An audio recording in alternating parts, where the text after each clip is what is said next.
Hello and welcome, Draft League fans.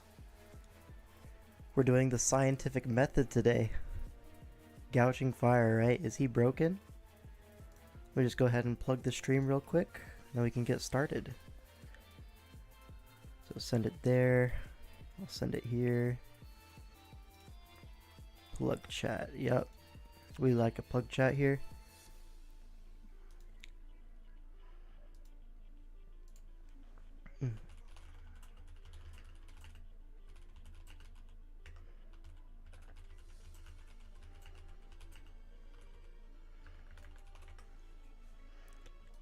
Alrighty. So who is Gouging Fire, right? This guy, he's pretty cool. It's like if they gave Zard X an item slot, but like, you know, a little bit give and take, you know? If we compare it to Charizard X, right? This is something that we've seen in previous formats for years at this point. Like the stats, Gouging Fire is like quite a bit bulkier. Just the HP stat alone is like a massive difference. But Zard is stronger and faster, so there's a little bit give and take. Zard has access to Will-O-Wisp. That's a big one. As well as like the special sets are actually usable. Overheat, HP Grass kind of thing. Sword Stance as well. So a lot of tools that Gouging Fire doesn't quite have. So I think overall, Zard X might be a better Pokemon in the vacuum. But Gouging Fire does have access to an item slot. So you can run Boots.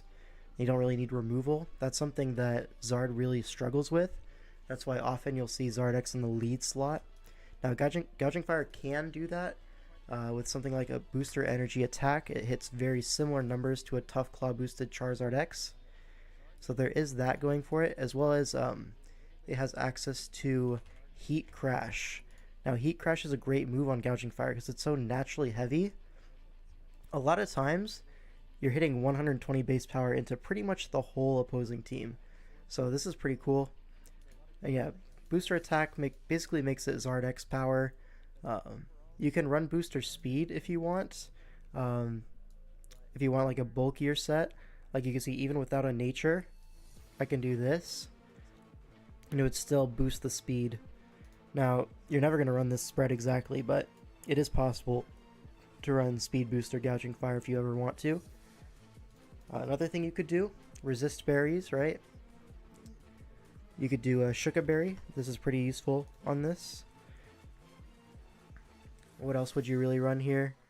I don't know, not too much. You'd run Leftovers on like a bulky set with like Breaking Swipe, DD, Morning Sun. This is something you could do.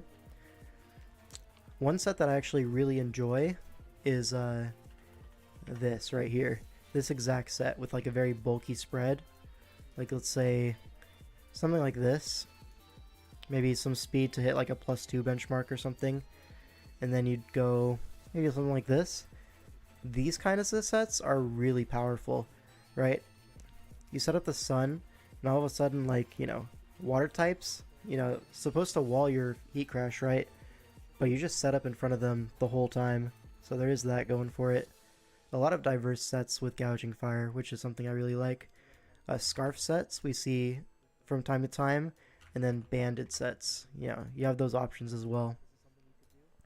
Outside of that, there's not too much else going on here. Like, what else are you really running on Gouging Fire? Maybe like a Rest Chesto Berry randomly. But yeah, not very often for sure. Anyways, let's look into the teams that have Gouging Fire on them. Like, how did they build around Gouging Fire in DCL? So as you can see, Gouging Fire right here. Allegedly 11 and 10. However, this stock is not always 100% accurate, so we'll have to see. Let's go to the drafts. Alright, so here's a Gouging Fire.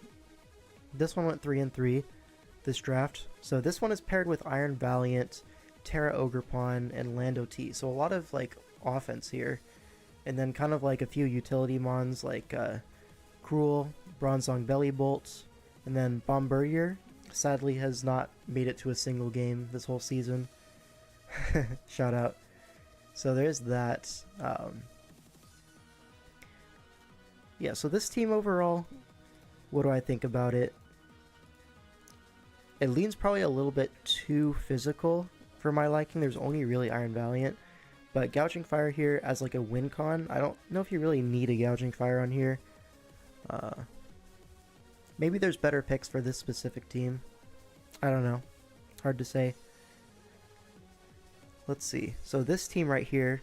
Now this is more so like a Gouging Fire team that I like. I like the look of it. You know what I mean? Like the Uxie, the Iron Treads. These are all the utility you're ever going to need with the Hisuian Samurott. That's spikes, rocks, spin, all of that. You have Terra Torn, one of the best Terra users in the format, if not the best. Then you have Gouging Fire as a win con, which this team really needs, right? So I kind of like this. This is pretty cool.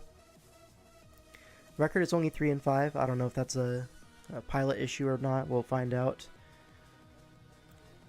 Here we have another Gouging Fire, again with Iron Treads. This one, you have several win cons, so it's like more so, you know, kind of setup spam almost. With the Mucinisha Gouging Fire, you can really overwhelm the opponent. There's a little like Battle Bond Gren, you know, bunch of stuff here. Rotom Treads is like a pretty old core, pretty what's the word for it? Outdated, honestly, at this point. This is something you saw really commonly at the beginning of the gen, but it's really fallen off, mostly because Rotom Wash is like, the stats just aren't quite good enough for SV. Everything's a little bit too powerful for him. Not really avoiding the same 2-hit KOs that you are in older gens. And then these bottom two are not really too real, right? It's mostly a top 6, which can work, of course. Now this last... Is this the last Gouging Fire? Yeah, this is the last Gouging Fire. This one, it's like, yeah, Ting Lu. I think Ting Lu is like probably the best single partner to Gouging Fire, right? Because Gouging Fire is really good at being like a win condition and stuff like that, but it's not great at like defensive utility. And that's where Ting Lu is like the best in the format by quite a bit. You know what I mean? So Ting Lu pairs with it quite well. Hazards help chip down the counters, you know what I mean? Is Gouging Fire super broken? He might be super broken. We're here to find out. Anyways. This whole team, let's see, you have the Disruption from Whimsicott, you have like the Elephant Check, so that would be Iron Treads, Great Tusk, you have Rotom Wash to spin block for those.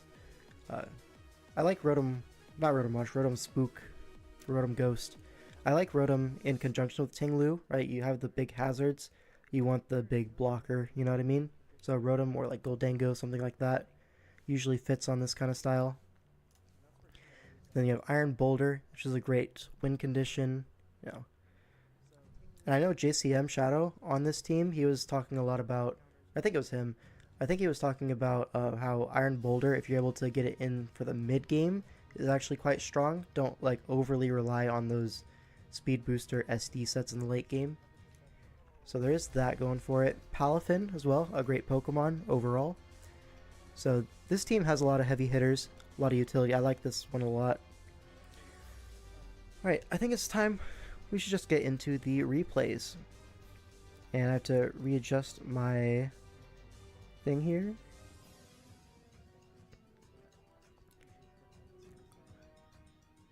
Scientific method is like hypothesis to test, alter hypothesis test to profit. What is your hypothesis? Read the title, brother. Is he him? I think he's gonna be him. Let's find out though. We have to gather the evidence. Alright. So here we have Gouging Fire. This is the Valiant Ogerpon Lando one. Up against this one, which is like double dragon kind of thing. Double dragon, you got your double water, so very cool. The steel type is Cobalion, which is kind of sus into Valiant, but there's a Tentacruel, so it's fine. Tentacruel Mirror, very funny. Let's see. So dual dragons, right? So if you're able to DD up, then potentially you can break through quite easily with your Gouging Fire, but I suspect one of them will be Scarf to Revenge Kill plus 1 Gouging Fire. Now that's the thing with Gouging Fire, right? It's not that fast. So like most of the Scarfers that you'd think of for like Zard X, in previous gens, they also work against Gouging Fire pretty easily. And in fact, there's more options to Revengeful Gouging Fire because it's a little bit slower, so more Scarfers are able to outpace. So there is that going for it, or going against it. So yeah, I'm predicting one of the dragons is Scarf. If I had to guess, it would probably be the Mence, right? I think the Mence Scarf makes a lot of sense because the only flying and the only dragon resist, well, I guess Iron Valiant's a dragon resist kinda, but Bronzong, right? If you're able to chip the Bronzong with, say, like a Crunch Garchomp or something like that, because there isn't really a great Garchomp answer, then all of a sudden Scarf, maybe Scarf Terra Flying could be possible. Yeah. And then like you really want rocks from Garchomp potentially, or Spikes Garchomp plus rocks Cobalion, something like that. Doesn't have to be fast, don't worry. It has like Curum Bulk, it's broken. Yeah, it is very, very bulky. That's like the main thing that it's better than Zard at. Anyways, let's look into this replay. What are the Terra types here? So we have... well, Terra Grass Ogerpon, of course. And it is Terra Fire on the Salamence. So Fire Mence. This is a way to break through Bronzong, I kind of get it. As well as you kind of wall Iron Valiant in return. So maybe like a Dragon plus Fire coverage on the Mence. That would make sense on a DD set. So maybe it's not Scarf Mence, maybe it's Scarf Chomp. That would make sense as well. Alright, Landorus into Garchomp. So Leechomp rocks up SD Lando. And it's not Scarf Garchomp. So I'm wondering what the Gouging Fire check is going to be. They say liking the stream helps test the hypothesis more effectively. I hear that's what it means, yeah. If you like the stream. Yo, why am I hearing myself? Hello? I guess I have it open on another monitor. Anyways. My bad, folks. But yeah, like the stream. Please, please, please, please, please. You have to like the stream. It's required. Alright, so Lando able to take out the Garchomp. So that's like one thing that can threaten Gouging Fire down. Do you know where the hypotenuse is? Yep. Conclusion, yes. We're getting there. You know, we just started. Alright, Tentacruel takes an extra sensory to the face, pivots out to Ogerpon as Sinistra comes in to catch that, so a U-turn's gonna come out. Tentacruel in, trying to maybe like what, Liquid Ooze the Machagacha, but no such luck. Lando comes in. I'm not sure why Lando's the switch in here. It has Fly, that would do it. Alright, Cobalion comes in, gonna take what? Yeah, 30% from Fly, not a whole lot. Iron Defense is up, so we're going to take this Earthquake on the chin, 35%. And now a Body Press should knock this out. Yep, Cobalion does have insane defense stats, so getting access to Body Press this gen has been really nice for it. And Protect leftovers, but a Calm Mind. So, really good play by Kyle here. Takes advantage of the Protect. As now Tentacruel comes in, eats a Psyshock for 78%. Sludge Wave only does 54 and activates Weakness Policy. Uh-oh. I don't think we're going to see a Gouging Fire this match. I think this Valiant's just going to win. We see a Water Shuriken, 2 hits, and a Vacuum Wave. But Gren has one more chance. 1, 2. Does not take out the Valiant, so only 2 hits twice. That's pretty unlucky. Now Mence comes in. It's going to Terra Fire. We know this. Psyshock is their best move to hit it, so no Fighting Stab, unfortunately. Or just going for the mid-ground there, because you win either way. Ogerpon comes in. We're going to see a knockoff, yep. Now Sinistra is not going to be able to 1v3 this, I don't think. Yeah, knockoff does quite a bit, and you can't really, I guess you could potentially Strength Stab, because it did Terra on the Ogerpon, so it doesn't have Defiant anymore. But I guess he just didn't have it. Alright, so Gouging Fire. Great Pokemon this matchup, I gotta say. Really impressed with how it sat on the sidelines and just watched Iron Valiant kill everything. Hopefully he can get a little bit more action. The hypotenuse is behind the like button. Yeah. Kyle Goat. He couldn't Strength Sap because he is horrible and it was Specs Teacup. That's tough, buddy. Yeah, that would do it, huh? Anyways, Gouging Fire in this matchup here. So let's see. Not a whole lot to stop Gouging Fire here, honestly. Uh, Maybe like a forced Scarf Lando, if I had to guess. Because what else are you supposed to do versus Gouging Fire? I really don't know, right? Maybe like a Scarf Darkrai, but that seems really bad into the rest of the team, right? Okay, maybe not really bad, but it's definitely not good. Yeah, I'm definitely thinking it's a Scarf Lando here. Otherwise, I don't know what he does against Gouging Fire. Just lose, I guess. Bulk up Quack walls it. I don't know about that. I feel like Gouging Fire definitely has the tools to 1v1 a Quaquaval, no? Anyways, so this is the team that I like, kind of like the structure of. It's like a lot of utility in these 3 Mons, and then, yeah, great Terramon plus Gouging Fire. I think this is like one of the better ways to build around Gouging Fire. Anyways, let's get into the game. What are the Terra types here? We have Terra Ground on the Torn, it looks like. And on the Raging Bolt, we have Terra Water. So shout out to that. Let's see. Lead Torn T into Raging Bolt. Agency in the chat. Terra Ground and Grass Knots into a Terra Water Terra Blast. So gonna force out this Raging Bolt. Knows this, goes for U-turn. Iron Treads is able to come out, and it is going to be Speed Booster, so forces this out with a threat of a Ice Spinner. Raging Bolt comes in, but the lefties is going to put it out of range of Earthquake, it seems. Goes for Supercell into the Lando, so really, really epic plays coming out here. That was cool. But again, forced out by Ice Spinner. But Mega Horn going to knock out the Darkrai.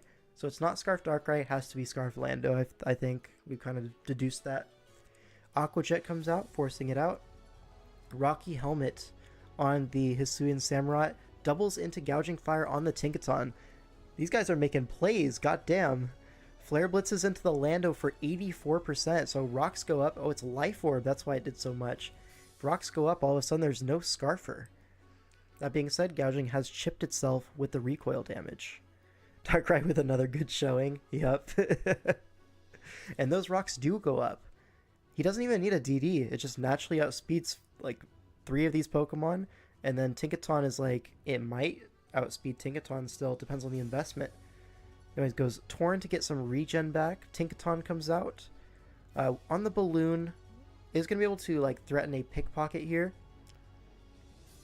Wow, Gouging carried that first game. Yup, Yurdunk. I think you might be a little behind the stream, unless you're like just watching it back, catching up. Uxie gets sacked to rocks, and now what? Iron Treads comes out. There's no Earthquake resist anymore. Quaquaval comes in. This should be, yeah, a massive 2-hit KO. But, you know, this Aqua Jet is pretty scary.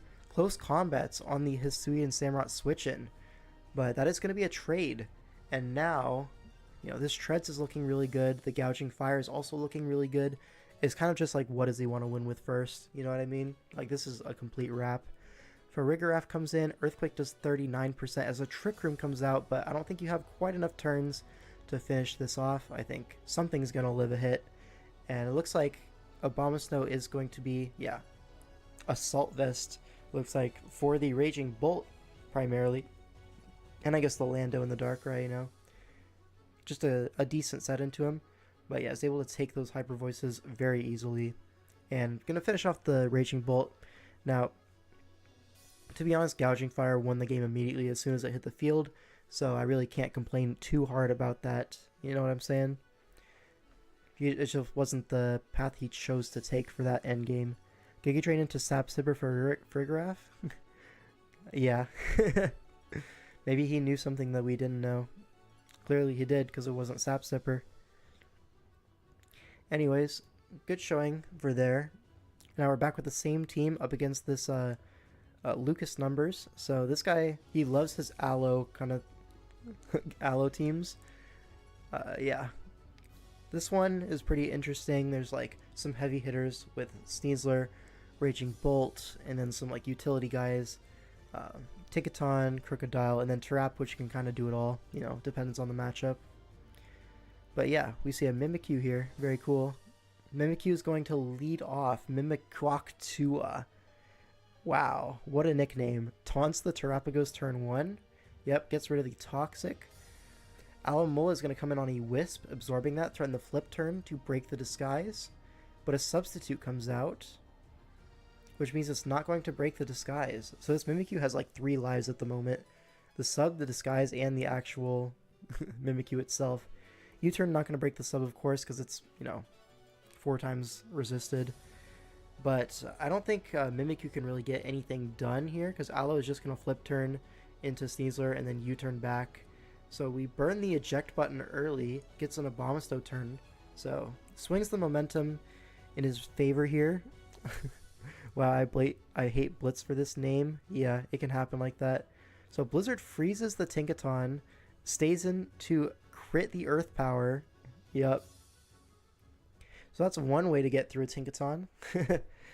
Anyway, Sneasler's going to come out, but I don't think Abomasto really dies in one hit. So could have stayed into Blizzard there, but instead goes Mimikyu and gets slept by Dire Claw. So a little unlucky there. As T-Spike goes up, now this is not great. You're going to need to spin this ASAP.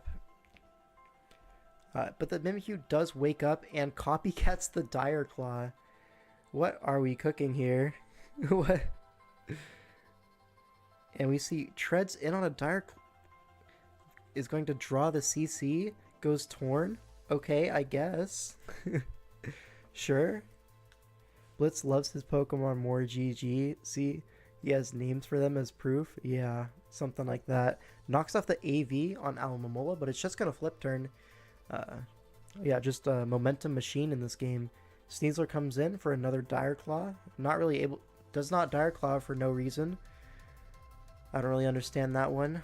You can just go for it, right? Maybe he predicted like a pivot to Torn or Treads. Like pivot to Treads and then into Torn on the CC. Like, I don't know. You have to make a lot of plays for Dire Claw not to be worth it there. Anyways, this is going to be a spin opportunity here. On the Terapagos, breaks the shell and spins at the same time, so may as well get that. Do we see leftovers on Terapagos? We do, so it restores the shell. So rocks are going to go up at the cost of the iron treads. We got Wisp, but we copycatted the Sneasler instead. Yeah, he's a little silly for that one, I'm not going to lie. Knocks off the leftovers here. As a Toxic comes out, does this not have Spin? There's a... It's going to have Protect and probably Terra Starstorm as the last move, so no Spin on this Terapagos. Very interesting. Bleak Wind is able to... It does have Spin, so we're just lacking Terra Starstorm, the most broken move ever. So, Spin's on the switch out too. So, I think Blitz is just getting outplayed here. Unlucky. But Gouging Fire is able to set up on this one time. Gonna get Toxic this turn. Yep. So we have +1. The Terra Shell's broken, but I don't think this is going to be enough to kill it. No, not even close. And Earth Power plus Toxic is going to kind of contain this Gouging Fire. And now Aloe can even come in, not even giving up the sack. Yeah, this is a pretty solid play here. And now what? You just flip turn, right? Yeah. And if this is... No, it's not Scarf Sneasler. It's Scarf Crook, it looks like. Yeah, Crook is actually going to outspeed this. Threaten it out with the threat of Earthquake.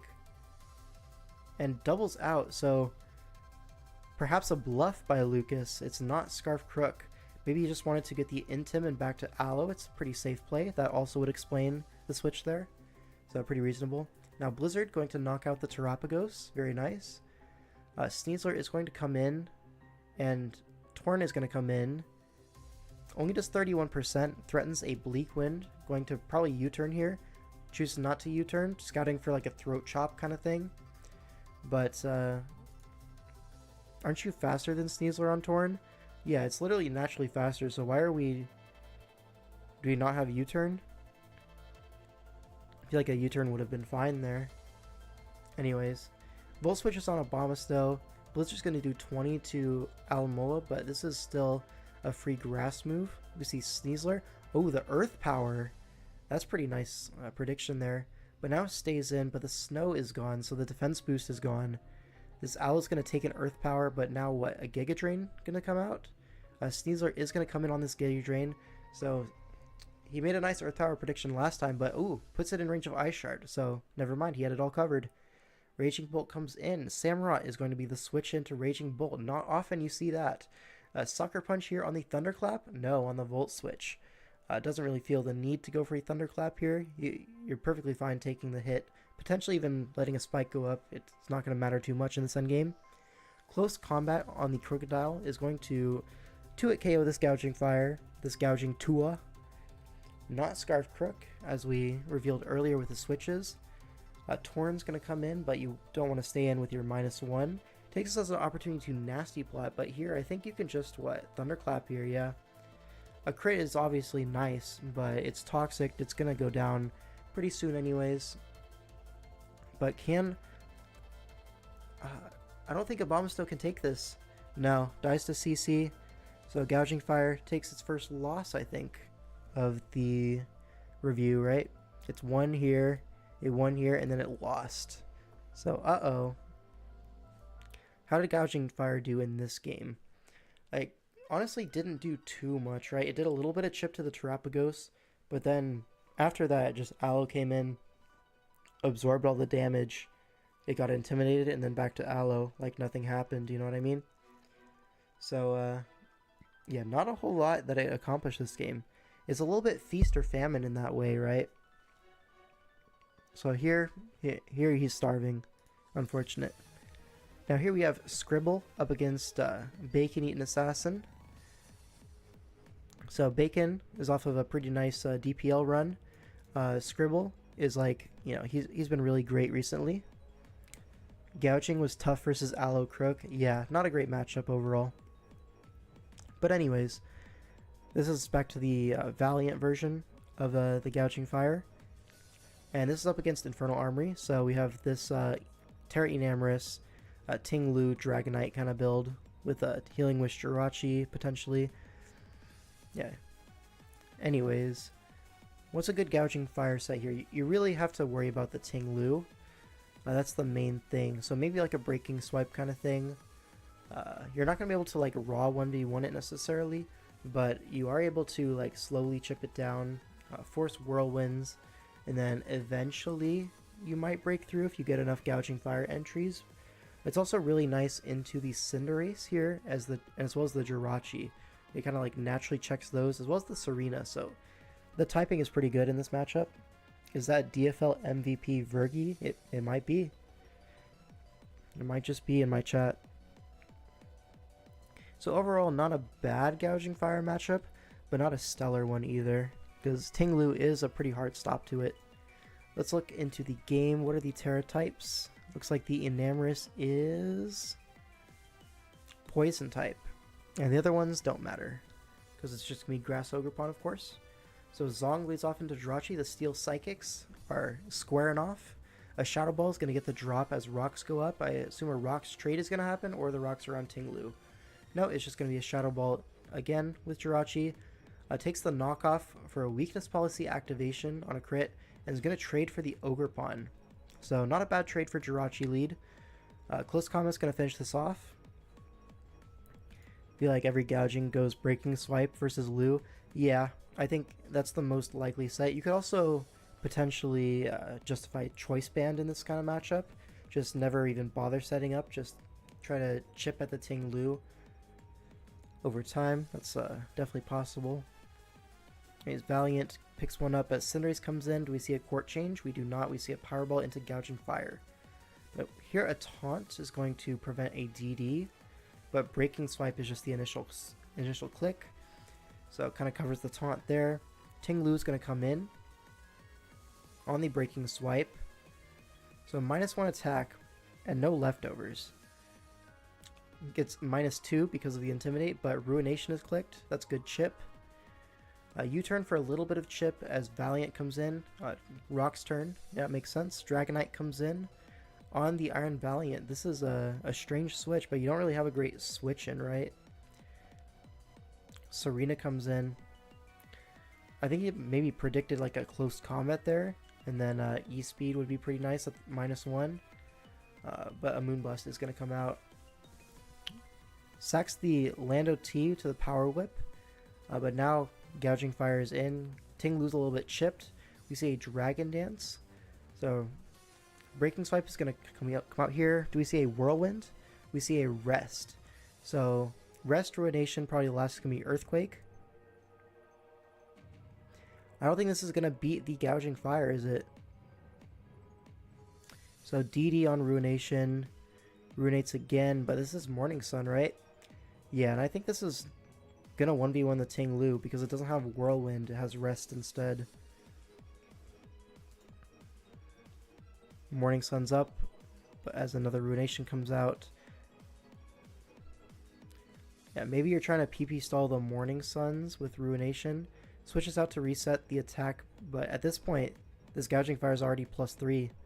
It's looking pretty dire. If this was Lefty's Lu, it would be at full still. Yeah, it would be. It'd be really nice if the Ting Lu got some sort of move to counter setup. Yeah. I think it's just going to be a Gouging Fire sweep. Breaking Swipe, -1 Ting Lu. Earthquake does, 34%. Shout out. So yeah. This is just going to sweep, right? Yeah. 1. Not even in range of E-Speed. No. GG. Alright. Am I missing a Gouging Fire replay? I could have swore this was the second Gouging Fire that Infernal Armory played. Hold up. Did we play one week 2?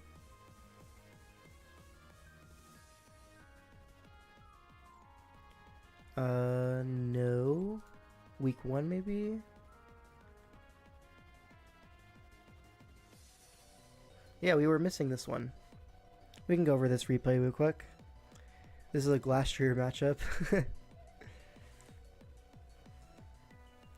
This is actually really weird though. Like, I refuse to believe he didn't mock this gouging set. Is this not the most common set versus Lu? It is, right? Our bad, I guess. That's my teammate. Oh no. Anyways, this is like... Oh right, we didn't... They benched the Gouging Fire against us. That's why I didn't have the replay pulled up. But this one was Whirlwind Ting Lu, I remember. And in this one, the mocks were going pretty well. So yeah, there's no gouging. They benched it. But anyways, yeah. That was here. Alright. Now let's move on to the next one. Gouging Fire. There's a Bastiodon and a Petrarunt. These are pretty generic physical walls, you know what I mean? But, yeah. I think Bastiodon in general is a pretty decent Gouging Fire, like, emergency button. No gouging is crazy. Yeah, I guess they just didn't know ball. What would you be as a Gouging Fire against TJ's team? I'm not too sure. There's not a whole lot that really screams out to me. Maybe like Dragon plus Earthquake kind of thing with DD Morning Sun. And then maybe like somewhat physically bulky with boots. So you don't really get to it KO'd by Ogerpon Ivy, maybe? Do you want to be like Cloak versus the Runt? No, you have a Corviknight, right? So it's not... You don't really need to 1v1 the Petrarunt as much as you might normally? I don't know. Maybe it could be like... Nah, I was gonna say sub for the Petrarunt, but why would you do that versus anything else? Bandit looks fine, no. Open the Boulder endgame. Yeah, you could do Bandit here. It's like faster than, what? 4 Pokemon? How fast is Petrarunt? It's 302. Yeah, so Gouging Fire outspeeds 4 Pokemon. That's pretty reasonable. Yeah, I could see CB here. That's definitely a possibility. There are pretty sturdy checks to it, so that would make sense. Let's just find out. Alright, so the Terra types, it looks like, well, obviously Water, Ogerpon, and Fairy Bastiodon up against Rock, Iron, Boulder. And I don't know what the other Terra user on this draft is. I assume it's benched. Alright, lead Terrapagos into Corviknight. So obviously good matchup for Rai, but rocks are going to go up as a Sunny Day comes out. Thunderbolt does 40, but a U-turn is going to break the Terra Shell. Potentially leftovers on Terrapagos. People run that a lot at lead set. Looks to be not this time. Discharges for a Toxic. Yeah, this is a set that I really like on Terrapagos. It's like lead Toxic rocks. You tend to get a lot of early progress with this kind of Terrapagos. Here he's choosing a Toxic to roam a bunch of times. Maybe he doesn't have a better click. Gets parried. Yeah, it looks like the best click he has was Thunderbolt, which is not very good. But here Corviknight comes in, so all the Sun turns are now gone. But again, Toxics into the Corviknight. Alright, so multiple wrong clicks in a row from TJ, unfortunately. But yeah. So let's see. Terrapagos is basically dead, which is pretty good for a Rai. There's no like, alright, one emergency button down, you know. Then you still have the Bastiodon. It looks like a Nasty Plot Petra run is going to be threatening to do some work here.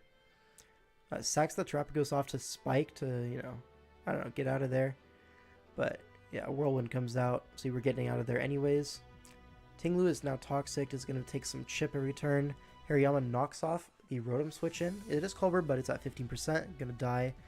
Hariyama is actually Flame Orb Guts, so Gouging Fire doesn't really want to set up on this, even if it wanted to.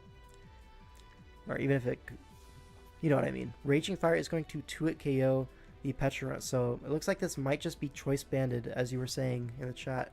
Iron Defense Bastion does come out, but I'm not too sure if this was the right click. Because if you look at it now, Gouging Fire is just going to 2-hit KO this. You don't kill back. Wellspring comes in. Looks like Gouging Fire might still be locked in. Yeah, going to take the KO with Ivy Cudgel. I don't think that crit mattered. Corviknight is going to come in. Gets taunted. So no Sunny Day. Ivy Cudgel is going to do 58%. This one is so strong. Whimsicott is going to come in. See, a Moonblast does 25, but if that's your best move for Ogerpon, I'm not too sure. Just going to 2-hit KO the Whimsicott. Alright. Iron Boulder does look pretty opened up here, though. Terra Rock. Just going to Mighty Cleave. Now Hariyama comes in. Forces this out, I guess, with what? Fake out into Bullet Punch, I guess? I don't know, I feel like you live that pretty comfortably, but I guess you don't kill back. Close Combat into the Corv is going to be -1 defense, so now Iron Boulder does knock it out. Bullet Punch is going to do half, but Zen Headbutt is going to knock it out in return. Deoxys Speed is going to come in. Maybe we could see a combination of like Superpower or something. Switches to Ting Lu. I really don't agree with that. What? Is this like, what, Scarf Boulder or something? Hold on, a lot is happening right now. So if it was Scarf Boulder, it was locked into Zen. So if it's Scarf, I guess you have to switch. So that's the only way this makes sense, right? Weakness Policy on Reflect, though. Low Kick there. And now what? We see Iron Boulder. Is it Scarf? It is Scarf. Goes for Mega Horn and is going to knock out the Deoxys. So there it is. It all makes sense now. It is Scarf, bro. Thank you for letting me know. This is awesome.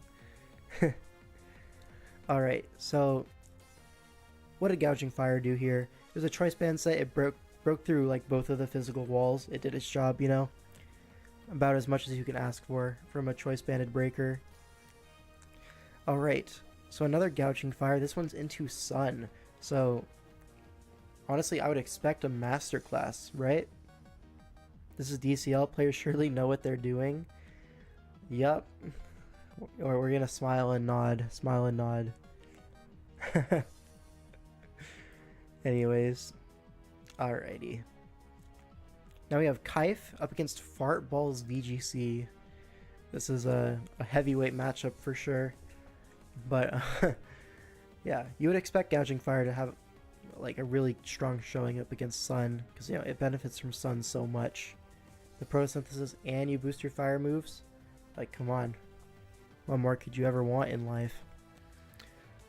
Alright, what are the Terras going to be here? Looks like on Kaif's side it is going to be Terra Fire on the Lilligant and Terra Poison on the Moth. Makes sense. And then on the other side it's going to be Fairy Torn And I believe the Abomasnow is the second Terra on this team, so Terra Fire, Abomasnow. Very interesting. See how it plays out. Ninetales leads off, gets the sun up, as Torrent immediately Terras, knocks off the Heat Rock, but gets put to sleep by Hypnosis. This is not great. The Hypnosis Merchant goes into Gouging Fire. Heat crashes into Duraludon with an attack booster, and the sun is not a 2-hit KO. Hello? How bulky is this guy? What the hell? Honestly, that's so embarrassing if you're the Gouging Fire, right? Like, how embarrassing is that? It's sun boosted, it's photosynthesis boosted. Man. It must not be like 120 base power, right? Should be less if it's doing that much. Maybe it's heavy metal on the Duraludon. Heavy metal would decrease the damage of Heat Crash, right? That's got to be it, right? Because otherwise that damage does not make sense. Anyways, cool bring. Roaring Moon's going to come out. Looks to be choice banded. So locks an EQ, then predicts the Uxie to come in. Goes Iron Moth. It is Boots. And it's red card Uxie. So forces out the Great Tusk. What's going to get clicked? U-turn. No! Oh, man. Imagine a Psychic there. Anyways, Mimikyu gets a free switch in. Trying to prevent the spin, it looks like. Swords Dance is going to come out. Shadow sneaks the Iron Moth for a 2-hit KO as U-turn comes out. So getting that chip on Moth was pretty nice, but now Roaring Moon is in. Just going to knock off, I assume. Yeah, knocks off the Iron Treads. That's a 2-hit KO. Still 120 with Heavy Metal. You're joking, right? So it was base 120 in the sun with photosynthesis attack, and it still only did 48. Man, what a fraud. It's just 0 attack gouging. Yeah. But then how to get an attack booster? I don't know, man. Things are not adding up. Anyways, Ninetales going to get sacked for 5 turns of sun. Uxie's going to get sacked here. And now what? You go Mimikyu and Shadow Sneak, I guess. Duraludon comes in for a crisp 8%. Yeah, Hezzy Violate for sure, yeah. Pivots in the Gouging Fire, but now all those boosts are gone. Earthquake does 27% and dies to Draco Meteor. Folks, the scientific method has proven to us this guy sucks. What the hell? Or maybe Duraludon is just him. Maybe he's like, it's like S tier Duraludon, A+ tier Gouging Fire. Those are all the dragons in the format, right? Alright, it looks like Roaring Moon is gonna like low-key pack this one up. A Bombsnow comes in, but Lilligant is the switch in. So sacks this off to Blizzard in exchange for an Iron Moth turn, it looks like. So you seem to be pretty confident you live the Ice Shard. Fire Dance is on the Mimikyu, and that's going to be it. Yeah, you do live the Ice Shard, so well played by Kaif. Gouging Fire, man. That was embarrassing. Alright, next replay. This is up against Beardy. Deranged Lime is the one wielding the the Gouging Fire. Now this is after mids, right? Thank you for the calcs. This is awesome. Oh man, that's not a lot of damage. Max defense that Violate, I guess. Alongside like a pretty reasonable defense stat. I get it. But here it's an Iron Treads mirror. Let's see. Gouging Fire is like pretty nice into Meowscarada, right? It's like one of the best Meowscarada answers ever. Duraludon is potentially him defensively, yeah. Let's see, what Gouging Fire set would be good into Beardy's team? Probably just DD, right? Just Don't get too fancy with it. I could see that. Maybe like a fire. You only really need fire dragon, right? Dual stab. What was on the bench here? I don't remember. We did changes to this at mids, but this is the post mids team, so I should know this. I think it's a Rotom Ghost and something else. Whatever, not important. Let's look at the Terra types here. On Lime's side, it looks like it's probably Terra Mew, right? So Terra Fighting. Only Fire can also work. Mence is never staying as Dragon Flying. Potentially, yeah. Looks like the Mence is also Terra Fairy. So yeah, pretty reasonable. Could be like specially defensive DD living bundle ranges or subbing on Sludge Bomb. I don't think you ever really sub on Sludge Bomb. I don't think it's bulky enough to get away with that necessarily. Maybe it is, but Slowking Sludge Bombs are not that weak. When to Sinistcha stream? I mean, you're seeing a bunch of Sinistcha games right now because it's paired with Gouging Fire. So just pay attention. Let's see.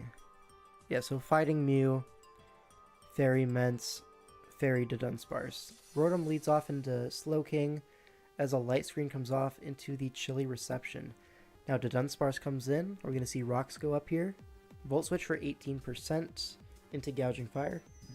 With Toxic. Ooh, that's unlucky. So it gets a free DD. As you know, you have to stay in one more turn to get the Toxic. So basically a free DD there. Breaking Swipe only does 32% though, so yeah, just Roost up, and now this Gouging is probably forced to switch. DD's again, just going for a little bit of damage, but Coil comes out. So yeah, this Gouge is not going to do too much damage. Yeah, 58% as a Coil again. Leftovers, is this in range? It's not in range. Ooh. So Dunsparce takes down the Gouging Fire and ends up with 2 coils off. So Hydro Pump is going to come out. Doesn't KO the Dunsparce, so another Roost plus Leftovers. Decides to switch out. Ooh, that is Specs Gren and a half. God damn. Meowscarada is going to pivot in, go for the Flower Trick. Does some damage to Iron Treads, but yeah. Dodge only happened for the stream. Yep, impressive showing by our Gouging. Man, our Hypothesis is really struggling at the moment. Treads on the Volt Switch. What a beast. Subs up on potential Hydro Pump miss. Yep, there's the miss. We see a knockoff. So sub kind of means this is going to be sub Endeavor. And we just really want the Rotom to be low. Why do we need Rotom low though? Kind of opens up Mence maybe, I guess. I don't know why we think we are setting up on Dunsparce with Glare or Toxic. Player is terrible perchance.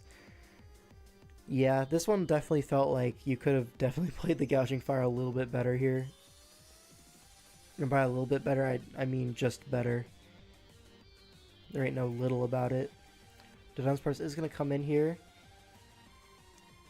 Reflect comes out, but Dunsparce is going to be back at full. We're probably going to see, what, a Toxic?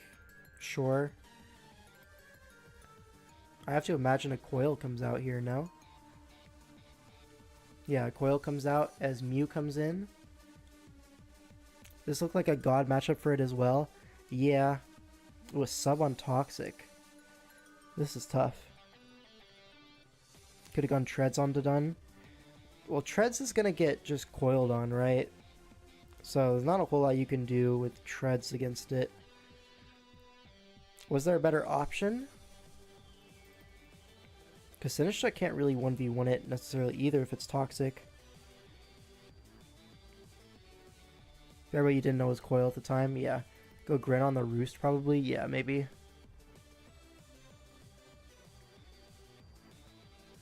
Yeah, it seems pretty reasonable. But now Mew is in with a sub. This is danger. Calm Mind's up. So Slowking is going to have a hard time breaking these subs. And it is Terra Fight, so that kind of screams it's going to be Vacuum Wave. So Psychic plus Vacuum Wave. Psyshock, same thing. Sludge Wave is going to break the sub after 2. Subs up. And a critical hit, so minus 25 HP. Still going to be able to sub on this. Just knock this out, yep. But now Meowscarada comes in. It is going to be Vacuum Wave, but we have the Sucker Punch. We're just going to break the sub after the Sludge Bomb. Doesn't sub again, so outplays the Mew there. Mence comes in and outspeeds the Mew, so shout out. Really made it out of that situation. Outrage does 43 only to Sinistcha. That's tough. A 3-turn Outrage. So do we see a Strength Sap here? We do. So it's going to be back at full. Yep. But now the Dunsparce comes in, threatening the Toxic. On the Machagacha, only does 33%. So not really too worried about that. Just see a Toxic here, I assume. Yep. And a Calm Mind again. That felt a little bit wrong. I think you take your 2-hit KO. Because now you're just going to Roost as the Dunsparce forever. You should click Roost this turn as well. Like, Roost every turn. Goes for Coil.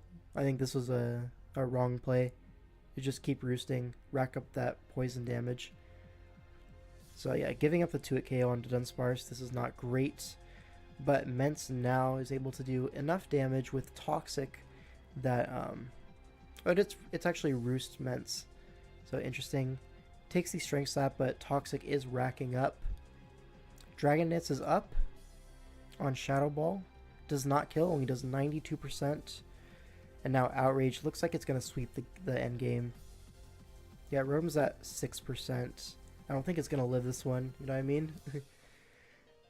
Gets confused, but Iron Bundle with Freeze Dry should be enough for Gren at the end anyways. So yeah, Outrage to knock this out, and that's going to be the game. Gouging Fire, man, you could have done a little bit more here. I think this is not good for the narrative. Yeah, not roosting with Sparse is almost a throw. Yeah. Oh well. One anyways. Alright, now we have K-Crick against Kyle. We've gone over this game a few times here already on the stream.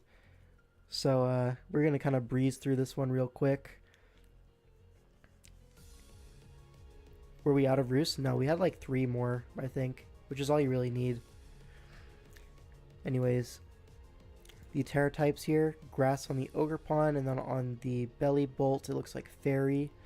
Then on the other side it is Flying on the Boulder and Poison on the Meganium. Alright, Lando lead into Meganium. It's just U-turn here as a Terra Poison comes out. We don't see a U-turn, we see a Nasty Plot instead. This is kind of covering for the opposing Lando. The food stamps are back, yep, and I'm never having kids. So Aqua Cutter comes in on the Pasho Berry as Landorus is going to hit this with a knockoff, or not a Grass Knot, I mean. Sorry. Iron Boulder comes into Revenge. Zong comes in on the Throat Chop, saving the sack. Now we're going to see rocks go up, I assume. Rocks do go up. Landos comes in to trade rocks as a Reflect comes up. Landorus sack to rocks. And now what? Now we go to Ogerpon, of course, with the heavy duty boots. Probably just going to see an Ivy Cudgel if I had to guess. Yep, into Meganium does 24%. Now we see a U-turn as it reveals Rocky Helmets. But this is a Meganium, so Gouging Fire can come in. No big deal. Switches out to Iron Valiant, just because. A Dragon Tail comes out. Excellent Scout. This game gets food stamps is the reason Elf I won't have children and now features the scientific method. Amazing. Yep. There's quite a few games that are multi-purpose. Alright, so Knockoff into CC is not able to 2-hit KO this Iron Crown. Probably EV'd for this if I had to guess. Or maybe it's just EV'd for 2 close combats, you never know. Ivy Cudgel is going to knock this out. It's in range of rocks, so may as well let it go. Meganium comes in to wall this Ogerpon to death. Is going to, knock off the Ogerpon's boots, and now we're going to see a Synthesis for sure. as a Sword Stance comes out. So forces the Dragon Tail here. This Meganium is going to take some big chip from Ivy. Now who do we get? We get Belly Bolt. What a beast. Belly Bolt's going to pair this Meganium, so can't really synth forever. Is this the Bombardier team? It is the Bombardier team. Right? This is the one? Let me double check that. So it was... Where is it? It's not this one. No, this is not the Bombardier team. This is the Bisharp team. Can you see that on the stream? Almost. It's like barely off screen. This is a Bisharp though. On this team. Oh, I lost my place. Where are we? There we are. Stay tuned for the Bronzong video, and this game will show up again. Yeah. So, but unfortunately, this is not a Bombardier team. This is so sad. Anyways, Belly Bolt in on the Lando. Lando in on the Belly Bolt. I mean, Volt Switch, but Earthquake happens, and in exchange for a Toxic, yeah, I guess. Now what, though? Just let the Belly Bolt go, I suppose. Ogerpon is going to come in. Meganium is parried, but it can still come in on this. Would you rather have a Bisharp or a Bombardier? I would rather have a Bombardier because I think that mon is cool, and both of them are going to be perma-benched anyways. I heard Bishop is a top 4 kickoff finisher. Yeah, something like that, but Bombardier, he would make it through TSA. I don't think Bisharp would make it through TSA. Now, is that a good thing? I don't know. Couldn't tell you. Poniard? Yep. Poniard, my beloved. Anyways, Meganium comes in on Ivy. Another Ivy. Bombardier does hold more aura as a bench warmer, it's true. Yep. Plus, when the gen first came out, one of the first teams that I made was Scarf Bombardier, and people were spamming Enamorous at the time, so I would lead Bombardier and Stone Edge Enamorous every single time. And I never missed because Bombardier has plot armor, because it's just so cool. So yeah. Nightshade, spam into the Meganium. This is getting rid of a lot of Synthesis PP. Dragon Tail comes out, but Meganium is parried at 40%. Gets the Ogerpon. Not the one you wanted, but it's all good. Ivy Cudgel, fishing for the para, gets it. Well, you really dropped your Rocky Load in Enamorous, eh? Hey man, can you blame me? Iron Valley is going to come in with the booster speed, able to outspeed Ogerpon. But now Gouging Fire is going to have to pull this one back, and I don't know if he can. Ooh, Moonblast only does 38%. So DD, is this Encore Valiant? It is. So Gouging Fire is contained. Is this Terra Omnipon? No, this is DCL. It happened like 2 months ago. Month and a half. Anyways, Gouging Fire gonna get knocked out by Mighty Cleave. I definitely can blame you actually. If it was a Feeny on the other hand. Yo, what are we talking about here? Waffler? Waffler alert?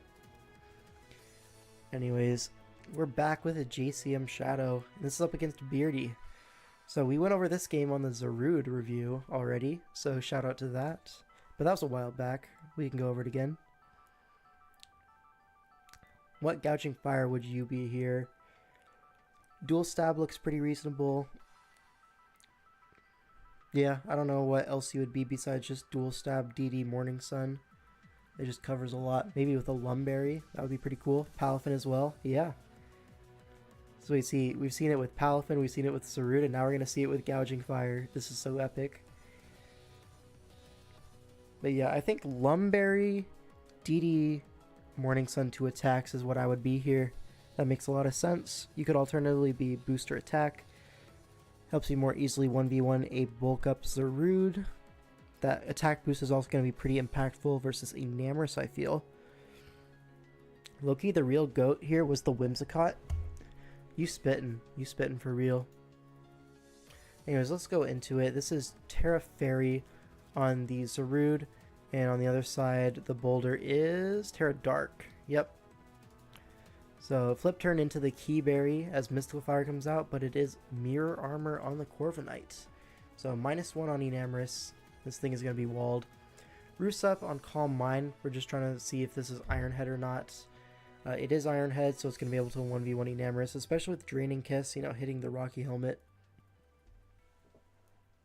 Palafin does come in here as Enam comes out into Goldango, so Palafin gets a free turn here. Choice Banded Wave Crash does 42 to Zarude. Leftovers is going to be fine though. As a knockoff on the Rocky Helmet happens, is JCM Shadow the best SV right now? He's up there, right? I think it's pretty close in like the top 3 or so. I think it's like him, maybe Genius X, and me as the top 3 SV right now. Do you rate Fez and Drippity? I think Fez on the right team is alright, but it's generally not a great Pokemon. I'd rather have a lot of other fairy types. Am I up there for top SV? Me when I farm the D-League. Alright. We move on. U-turns on the Goldango, gets another Palafin turn. Now another Wave Crash potentially, or Flip Turn. Flip Turn works too. Does not allow the Zarude a turn after to heal, so pretty smart there. Whimsicott is going to come in on the Garchomp Rocks. Threatens a Encore. U-turns out on the Cinderace. But it's going to be another Palafin turn. The momentum to Palafin machine is working well. Flip turns on the Garchomp to take some rough skin, but no Rocky Helmet. Whimsicott is going to come in. But another U-turn on Cinderace. So JCM Shadow is getting all of these turns right. Now Palafin. Now do we see a Jet Punch on the Cinderace stay in. Potentially going for a Wisp here. So Zarude comes in. We're going to see Whimsicott come in on a Bulk Up. Not able to Encore unless it is, you know, Infiltrator, just naturally faster. Beardy doesn't want to risk it. Just goes into Goldango on the Moonblast. Now a U-turn's going to come out, but there's a whole Ting Lu, right? So Goldango is not going to get anything reasonable done offensively. So Reflect comes up. Zarude's going to come in on Spikes. And now we're just going to knock off the Leftovers. Yep. So any chip on Ting Lu is now permanent. But these Spikes are looking really annoying. And there's nothing stopping 3 layers from going up here. So there's 2. And we're probably going to see a 3rd layer here. If I had to guess. Yep, there's the 3rd layer. Probably just going to spam Whirlwind now. See another knockoff because Zarude doesn't really want to Terra at this moment. Because you still kind of need the water resist for Palafin. But I think at some point you are going to need to Terra just to break through this Ting Lu, as nothing else really does real damage to it. And there's the Terra Blast, so a crisp 26%. Garchomp gonna come in, take Spikes, and Earthquake. Oh no, he went for a Dragon Tail, but Ting Lu just goes for Earthquake. So unlucky there. Terra Blast, but Earthquake only does 28%. So a Synth here is gonna happen. Another Whirlwind, racks up some more Spikes damage, but Deoxys comes in. Should be able to knock out Ting Lu from 29, right? Yeah. This is Life Orb Deoxys, so I'd be very sad if it didn't knock out there. Palafin comes in, just going to live the E-Speed from Life Orb Deoxys. That's crazy, by the way. And then Jet Punch to knock it out. But Zarude is here. Probably going to have to synth this off. 42%. So one more synth, and then we can start bulking up. 45 is a lot of damage. But after a bulk up, you'll be able to live the next one. So please bulk up here. Does not bulk up. And this is where, like, I think Beardy misplayed this endgame. We should be bulking up on this Palafin. Because you're not going to get the chance versus anything else, you know. Gouging Fire comes in. Bulk up on this, but this is not... This is like a much less favorable 1v1 than versus Palafin, you know what I mean? Because even at +1 defense, Heat Crash is still doing 38%, and Gouging Fire can just match the boosts. However, JCM decides to go into Whimsicott instead. So it does get up 2 bulk ups, but the Charm Whimsicott is here. And it is not... It might be Prankster, actually, because we teared the Zarude. It's not Dark type anymore to be immune. But yeah. So Terra Blast this thing down. But here Endeavor is going to be massive. So this root is down to just 19%. But because we didn't bulk up as much as maybe we could have, this Iron Bowler is going to get a free turn to SD, and we're only +2 defense. So maybe we could have bulked up there as well. You know, boosting the defense and attack at the same time here could have brought this one back. But at this point, I think Boulder is boosting a little bit too much. You're going to run out of synthesises, right? Yeah, that was the last one. So yeah, Terra Blast there doesn't get like a crit or anything, and that's going to be the game. But yeah, definitely Zarude had the tools to win there. And I don't think Gouging Fire did anything here. Like I said, Heat crashed into the Zarude, realized it was potentially a losing battle. I think Gouging Fire would have potentially 1v1'd it because Synth was so low PP, but decided to go Whimsicott. It's a little bit safer. Of course, you have the Charm Endeavor built exactly for Zarude. So yeah, not a whole lot to talk about for Gouging Fire there. Alright, another Gouging Fire, this time into an Arbok. What will he do? Gouging Fire dealt 40, took 0, infinite return on investment. I mean, I guess. you know what I mean? I guess. Anyways, we're back with Scribble versus TDMT. This is like an Enamorous Darkrai kind of build. I do like Enamorous and Darkrai together, but I don't really like the surrounding pieces here. Like at Arbok, is that the best you could do? Sandy Shocks? I really don't like Sandy Shocks. I think he sucks. Is Arbok the best of the bulky poisons? Low-key, it might be better than like Swalot and like Muck. Because Intimidate is such a good ability and Glare is so good. Maybe Muck is better just by like the BST gap. But yeah. It's definitely like usable Arbok. But it's just a little bit too many Pokemon that I don't like. So therefore, I don't like the draft. I'll say it. Alright, what are the Terra types here? So Scribble is going to be Terra Bug on the Belly Bolt. So he's bugging out. And then Terra Grass on the Ogerpon. And then on the other side, it looks like it is Poison on the Enamorous. Alright. Yeah, I think that's all the Terra types for that one. Sandy Shocks leads off into Ogerpon. Great lead, shout out. Rindo Berry, so allows to stay in. And T-Waves the Ogerpon, but is going to die immediately for rocks. Shout out to Sandy Shocks doing what it does best. Enamorous comes in for a superpower, is able to 2-hit KO the Ogerpon as it full paras. Now that's a lot of damage from a superpower. Is this potentially choice banded? 40%. No, it's not choice banded because it switched moves. So Volt switches out on the Enamorous. Valiant is going to come in. Pretty clean revenge kill. Psychics the Arbok. What a beast. And then Cussed Up Berry, but it's going to be vacuum waved. So Arbok is so awesome. Now Uxie comes in. Gonna force this out. Lando comes in. We see a U-turn. We see a hard double into Darkrai, revealing no U-turn basically. And it's going to knock out the Belly Bolt. But now Tentacruel is going to come in. We miss the Hypnosis.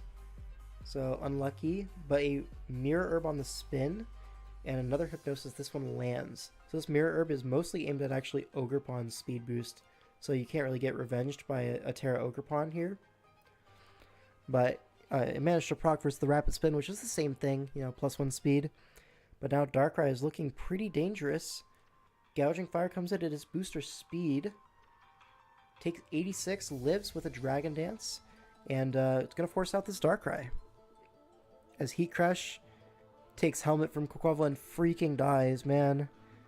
What is the hypothesis? The hypothesis is that Gouging Fire is him. And we're trying to find out. So far, it's looking pretty contained, I'm not going to lie. This replay is everything wrong with society, but also is now using the scientific method to prove Gouging Fire is him. Yeah, something like that. I mean, at least he forced out the Darkrai, right? Nothing else was really doing that. Because it lives a Vacuum Wave at 85 for sure.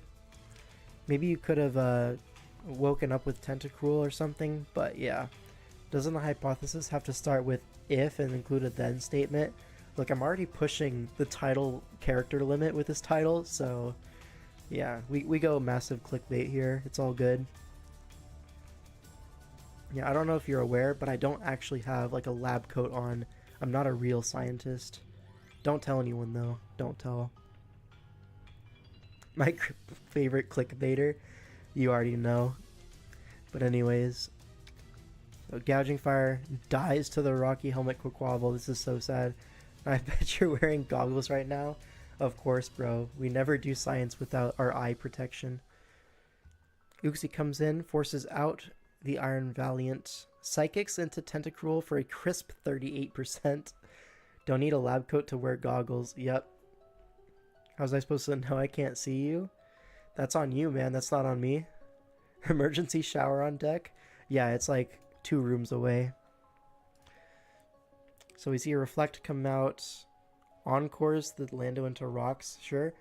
This gives you a Lando turn. And now it's just going to be what? Ice Beam. Yeah, reasonable enough.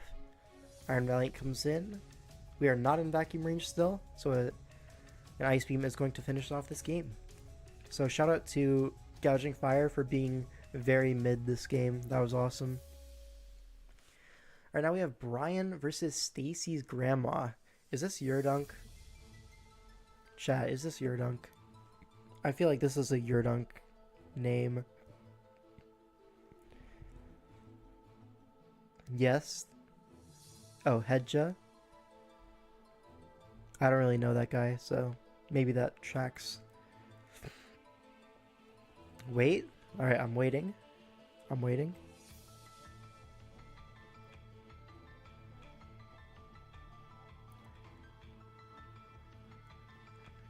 Let me know when I stop waiting. You don't know, actually?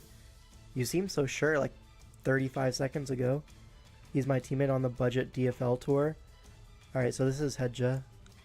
I assume that's how you pronounce it. But anyways, we see this like Enamorous Tusk Zapdos build. Oh, this was like a Walking Wakers, whatever their actual name was.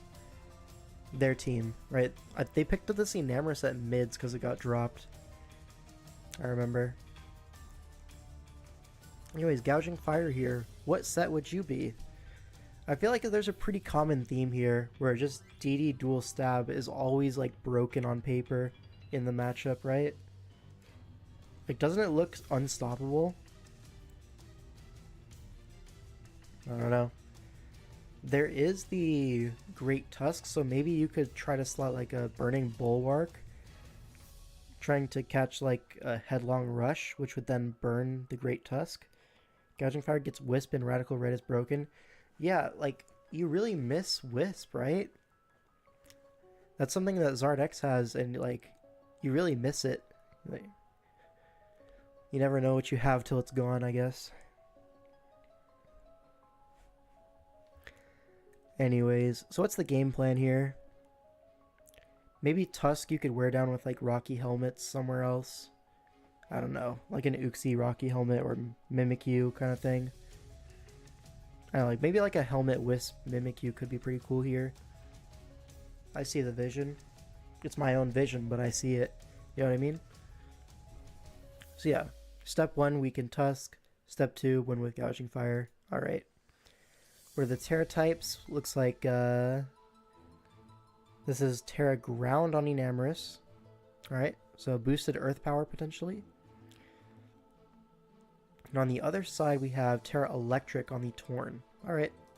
Gouging Fire leads off into Cinderace, about as good as you could ever ask for. We're going to see a DD here. We see Great Tusk come in immediately as an Outrage procs for 51%, not quite a 2-hit KO. And it's going to get 2-hit KO'd in return by a faster Great Tusk, Earthquake. So shout out to Gouging Fire, man. This is really not proving my hypothesis true. Man. Torn comes in, nasty plots on a knockoff. A little bit of an overplay there, because what is he supposed to do versus Torn? You can't go Zapdos because his Terra Electric is just going to set up on that. So he loses the item for free. Terra Fire on the Araquanid. Alright, cool. Liquidation's the Mimikyu, I guess. Nightshade. These people love running weird Mimikyu sets, I swear to God. Samurott comes in on the Pyro Ball. Its Scarf Samurott misses the Ceaseless Edge. That's not great. Takes a U-turn and freaking dies. Zapdos comes in on the Tornadus. It's going to Terra and Nasty Plot.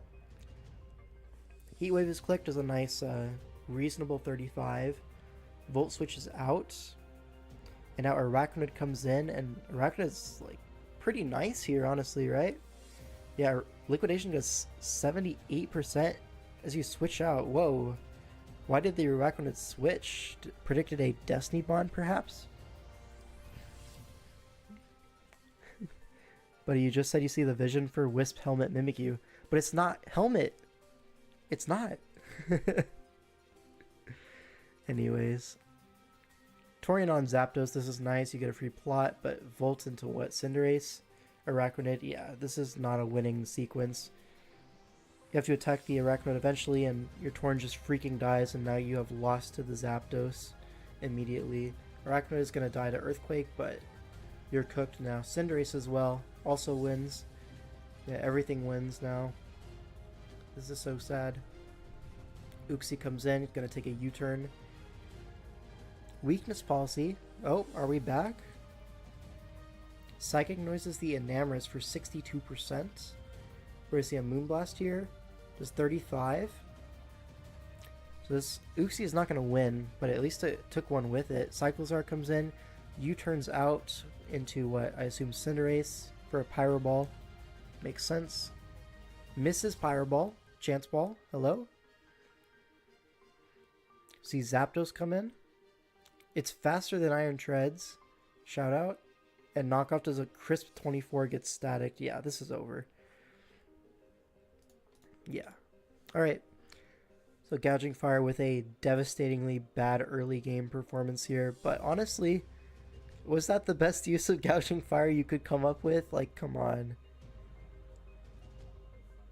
Because, like, it was like turn 2 it came out. Turn 1 into Cinderace, and you just lock Outreach. Turn 1? Like, what are we doing here? Like, that's your win con, right?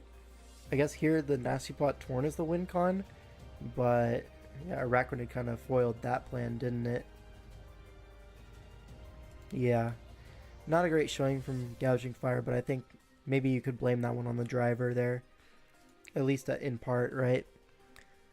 Alright, another matchup, and if you look at just the matchup, Gouging Fire once again looks incredible, right? You're only really worried about like a Cell Rock and like what?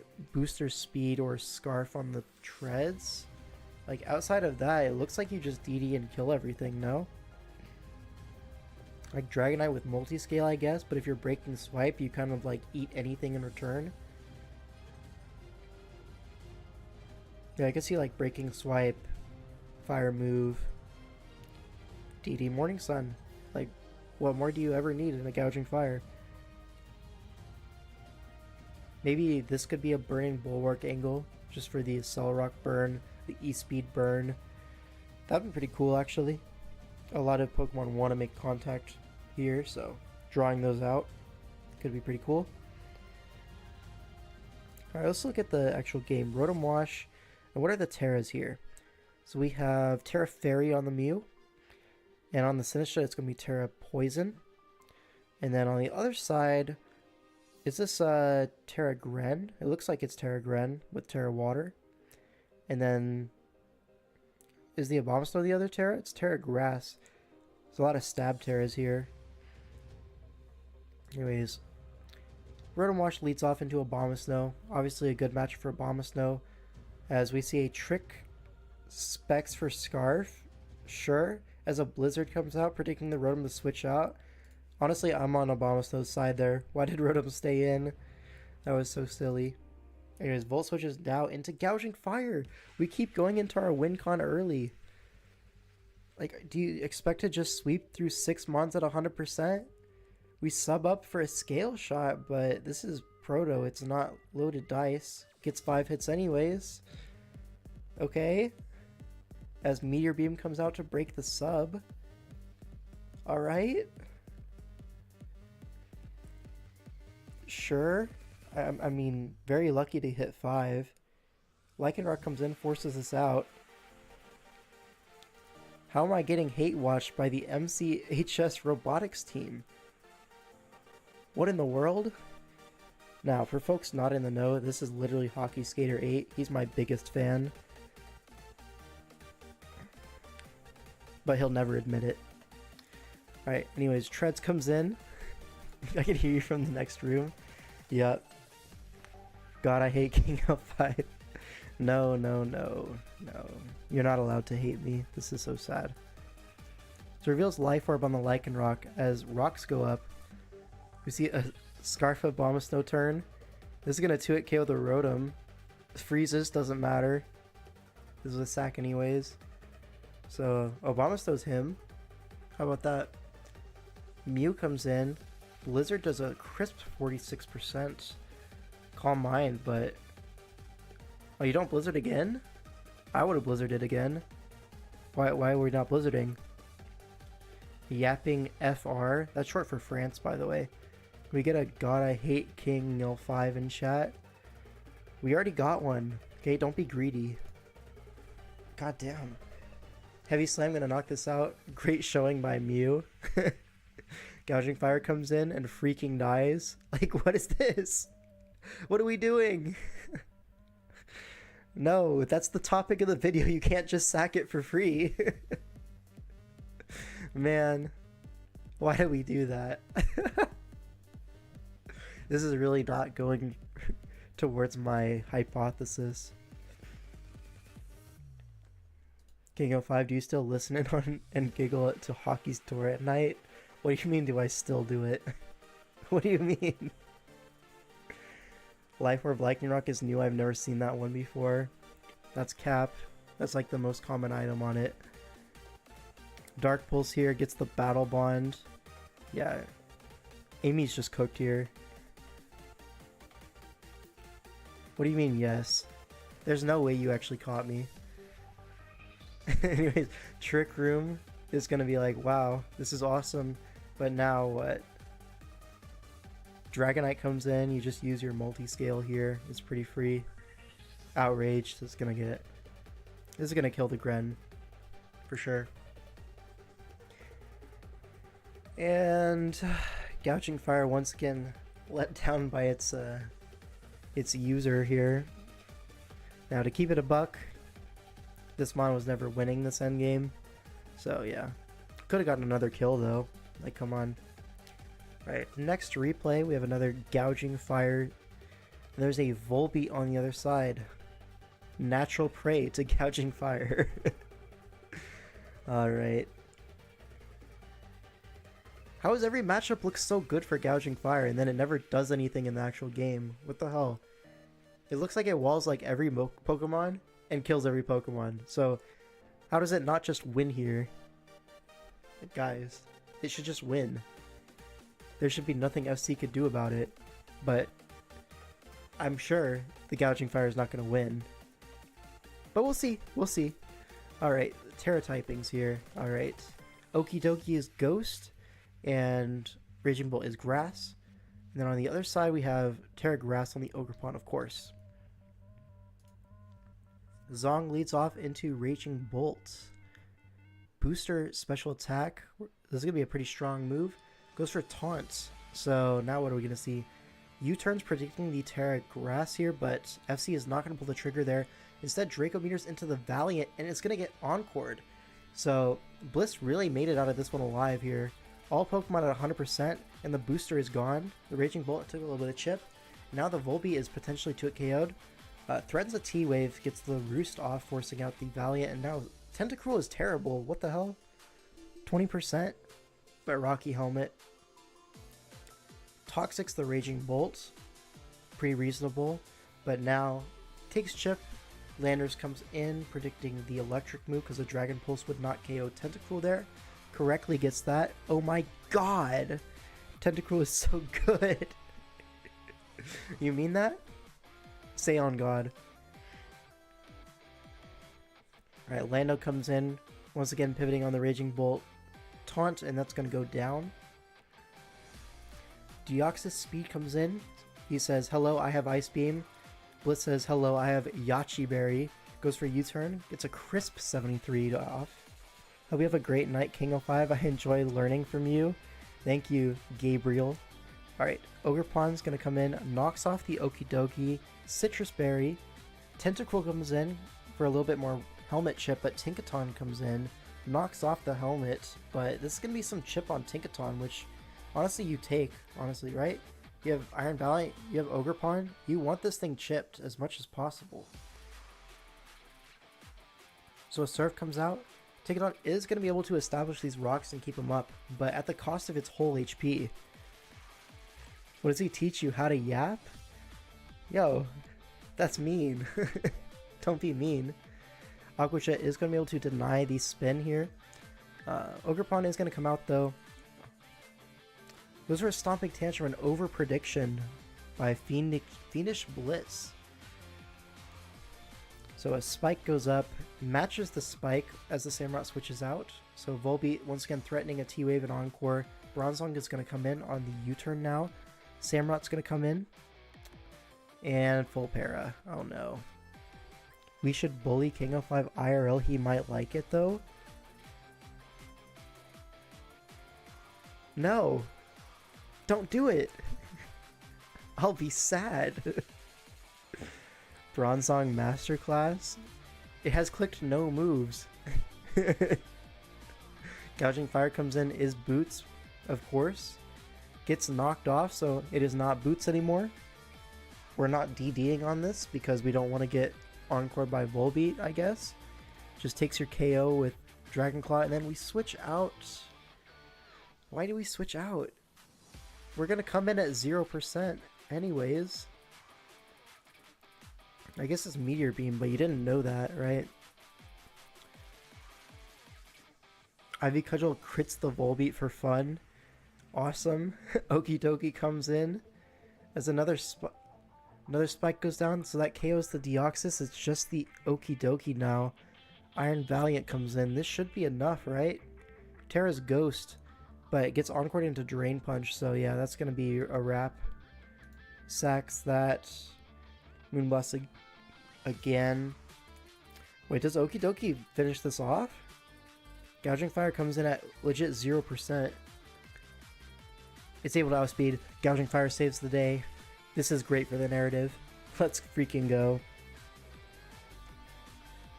Oh yeah, that's my other teammate Zom. Fergie's on the way? Oh no, he got his passport. Hey Fergie, let me know if you need a green card. I know a guy. Our hero, Gouging Fire, woo. Yup. Wipe sweat off brow. Anyways. It's all good, man. It's all good.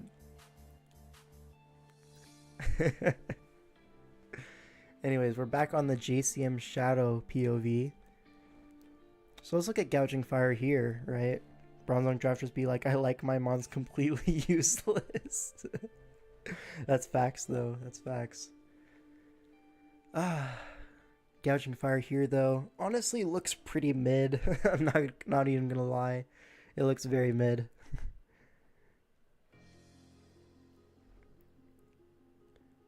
What? Yo, we're being weird in my chat today, are we? Shout out.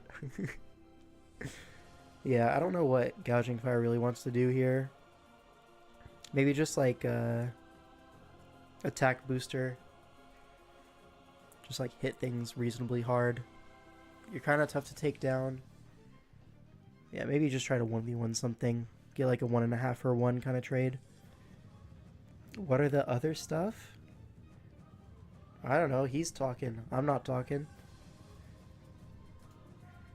What are the Terra types here? We have on JCM side, it looks to be Ghost Whimsicots and Ghost on Boulder as well. And on the other side, we have, isn't this Terra Gren, Terra Conch? I think it is, right? So Terra Water, Terra Fairy. Yo, chill, man. This guy's making his robotics team look really professional. Yeah, it can happen. Anyways, Palafin leads off to get its form changed. Whimsicott switches in on the Greninja as spikes go up. Has to switch out fearing the Sludge Wave. Sludge Wave does come out. Alright, Corviknight comes in. Gonna eat the Surf. Does a lot of damage. This is like Mystic Water or something. That was so much. U-turns on Gren. Its leftover is Gouging Fire, so looking for a more bulky setup kind of thing. But Lycanroc comes in, it's Mirror Herb, so this Gouging Fire is foiled. Oh no. Ting Lu is able to come in on this Stone Edge, but unless you're Choppleberry, you're going to get knocked out. It is Choppleberry, actually, so JCM prepared for everything. Earthquakes this Lycanroc, knocks it out. So that's one barrier for the Gouging Fire down. Gouging Fire comes in on Greninja, though. 37%, that is nothing. So this is like max Spadef Gouging Fire, it seems. Going for like a much bulkier setup kind of thing. The Ting Lu Whisperer, yep. They don't call him the Ting Lu Shouter. No, he whispers. I don't know where I'm going with that. But anyways, Gouging Fire gets up a DD, burns the Necrozma, but Meteor Beam is going to knock this thing out. Yep, there goes our hero. As he did 36 through Chopple. Yeah, Ting Lu is a little bit unreal. Boom Burst on the Palafin, very epic. Plus 1 CC does only 72, man. Yeah, that's Tough Claws. That's like the strong Lycanroc version.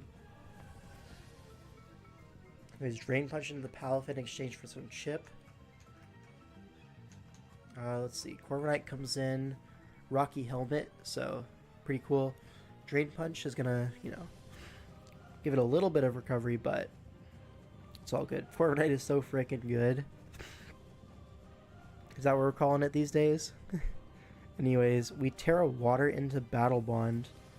So this is going to be kind of hard to stop, but you have the Boulder, right? So it's actually not hard to stop at all. I freaking lied. Water Shuriken.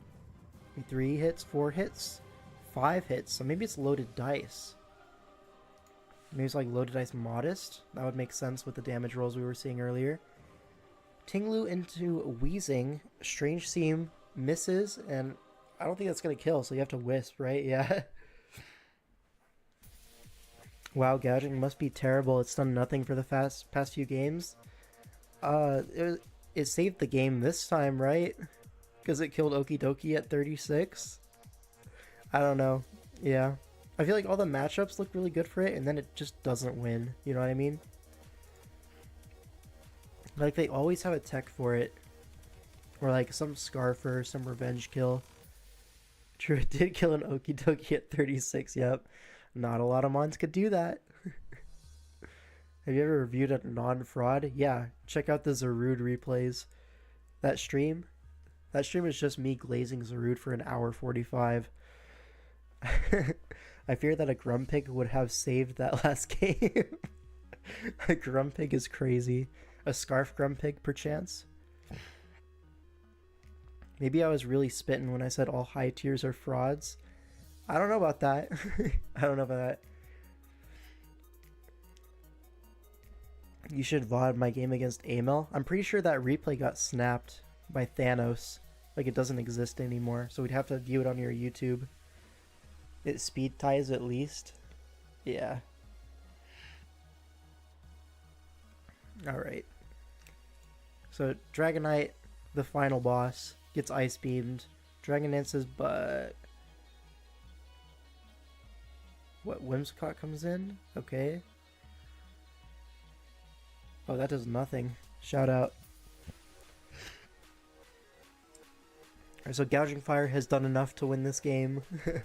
But, yeah. What did it do? It got like 1 kill, didn't it? Did it get a kill? I feel like it didn't get a kill. Did it? I don't remember. This is so long ago.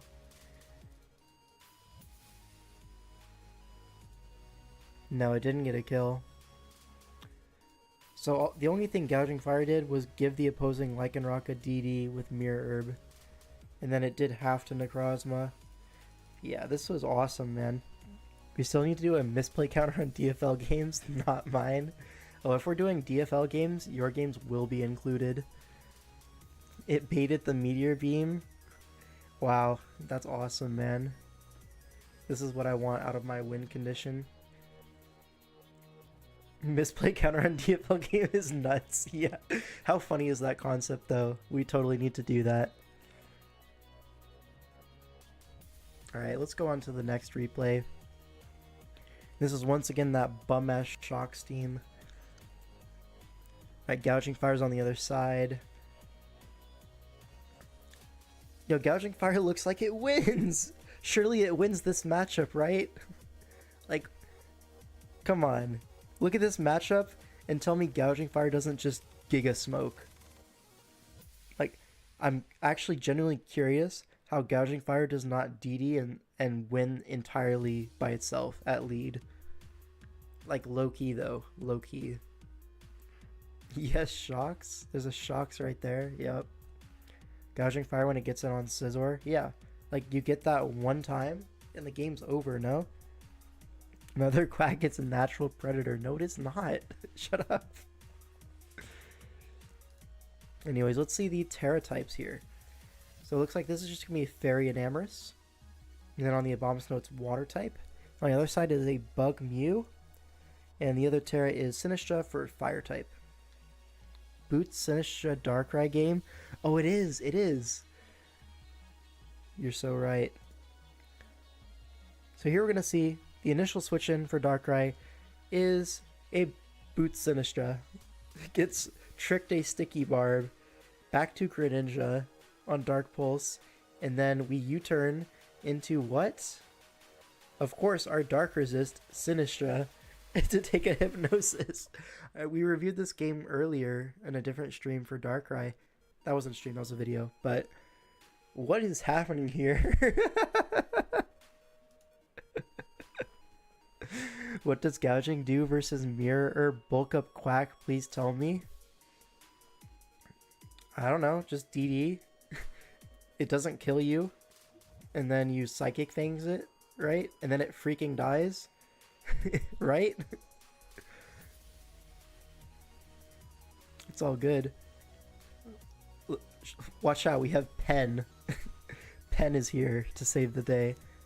Takes a U-turn, is Rocky Helmet. So Mew comes in. Is this DD? I think this is DD Mew, right? It's SD. So now Shocks, aka the only thing that you could even hope to stop the Gouging Fire, is now going to die to Leech Life here. So how does Gouging Fire not win this game? Please answer me this one simple question.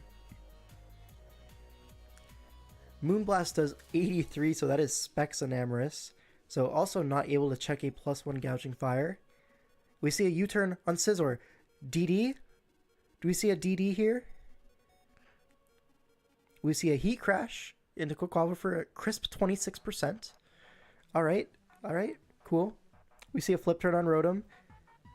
No Helmet. Abomasnow comes in.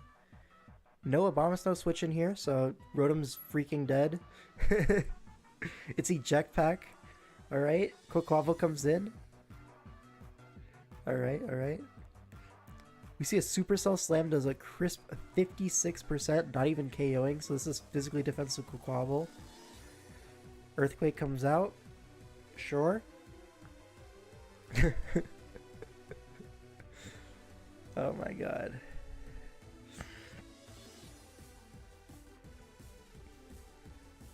To the screen, to the ring, to the pen, to the king. Yeah.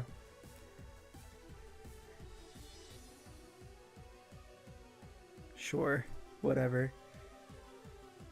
Earthquake the Scizor as it U-turns. Very cool. Enamorous comes in. You gotta imagine Gren comes in. Yep. Sludge Wave kind of forces us out. Goes for Ice Beam instead. So maybe it doesn't have Sludge Beam. Or Sludge Wave, sorry. Ice Beams the Scizor. I just have to U-turn here. And now it's Gouging versus the World.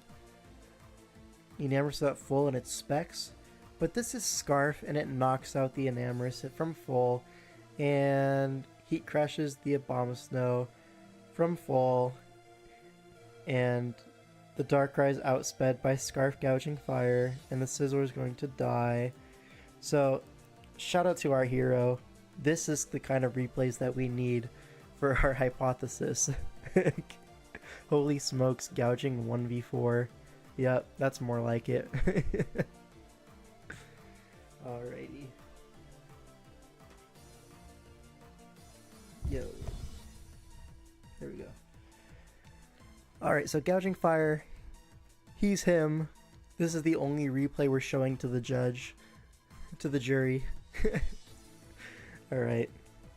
Next up, we have Yeardunk, my personal GOAT, Cap, versus Spees on the other side with the same double dragon thing we saw earlier. But this one has mids adjustments now, so there's like the Cobalion is now Metagross. Anyways, let's look at Gouging Fire in this matchup now.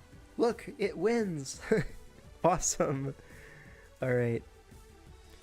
So we see Dark Tornadus. I don't know what the other Terra is. Looks like it's benched. And then on the other side, was this Terra Sinistra? Terra Fairy Sinistra, perchance? I don't know. It wins, ignores Terra Fairy Sinistra. Yep. You know it gets Iron Head, right? But I digress. Alright, Samurott leads into the Braviary. Braviary low-key reveals Scarf that turn. Ceaseless Edge into Garchomp. But it's pads on the Samurott, which makes a lot of sense, into Garchomp. Misses the Scale Shot, so that's not very cash money of him. So another Spike is going to go up. Looks to be loaded dice. +1 Garchomp is going to be revenged by Torn, which is Scarf. Alright, good to know. It's a good revenge for like +1 Ments and maybe like a modest Battle Bond Gren, but like I feel like you would creep the opposing Torn. DD's on a Stun Spore. We're DDing in front of the only Pokemon that actually 1v1s us. How crazy is that? Maybe we 1v1 it. Let's find out. Yeah, looks like Gouging Fire just forced that out and knocks out the Braviary in one hit. Alright, cool enough. Dies to Dragon Claw in return. Low-key, we could totally be Habanberry here, but we're not. Threatening an Icy Wind, potentially? I don't know. U-turns out. Mimikyu in. Breaks the Disguise for free. That's not very cash money. It was Amulet. Was it? It was Moxie Salamence. Oh wait, this is your team, right? Yeah. Amulet blocks the -1 from the move Strength Sap.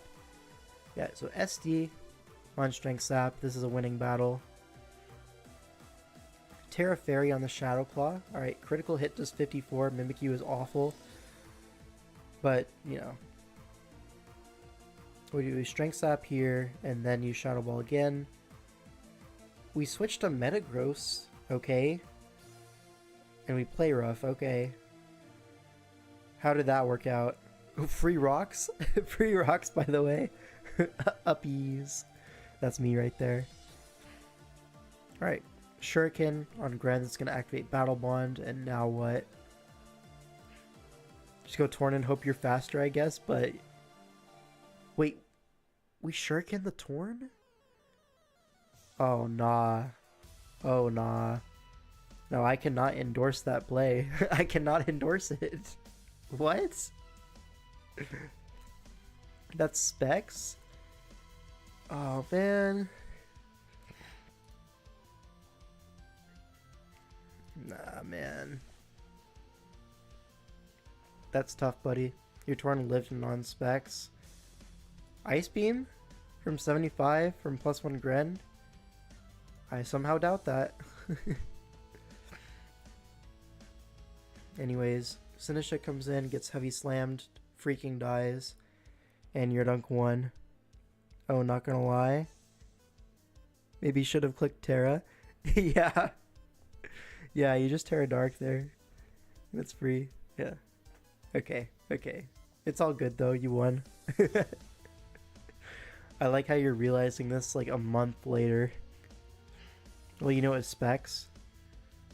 Did he know it was specs at that point?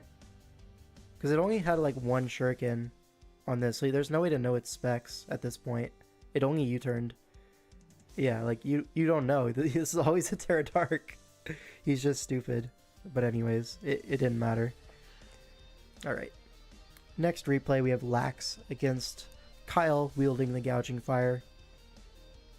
Now this matchup, let's look at, there's a Gliscor. Gliscor is like super broken, so I get it. I said I didn't Terra to win. Yeah, something like that. My first two DCL games, I didn't even Terra. Wow. You're so talented, I guess. Anyways. Gouging Fire versus this team, you're gonna have a hard time. There's nothing you can really do about it. Gliscor is just so fat. Blastoise can like flip turn on you. Roar, that sort of thing. Yeah, you're not gonna sweep. Maybe like a CB set could be really good. You're naturally faster than a lot of guys. Youdunk is a generous king. He always gives the opponent a potential out. Yeah, mind control is a crazy thing. Terra Fairy Ceruledge be walling unless Iron Head. Yeah, it totally does. Yeah, I think this is just rough for Gouging Fire. Let's see the Terras here. So Lax is actually Terra Dragon on the Ceruledge, it looks like. Oh, that's for the Ogre Pawn, it seems. And that's about it. Maybe for the Belly Bolt, if you're like Taunt or Sub. That makes sense. Now on Kyle's side, it looks like Grass Ogre Pawn, of course. And then Terra Ice on the Belly Bolt. Alright, so this game is now the scientific method and on food stamps. This is awesome. Now that does die to Gouging Fire. Yes, it does. But you have Gliscor and Blastoise, you're totally chilling. Belly Bolt lead into Slowking, right? 19%, that's not a lot. Chilly Reception on the Bronzong, so this is a Ceruledge turn. I imagine we see a Poltergeist here, maybe a Bitterblade. Yeah, Poltergeist on the Lando for a crisp 40%.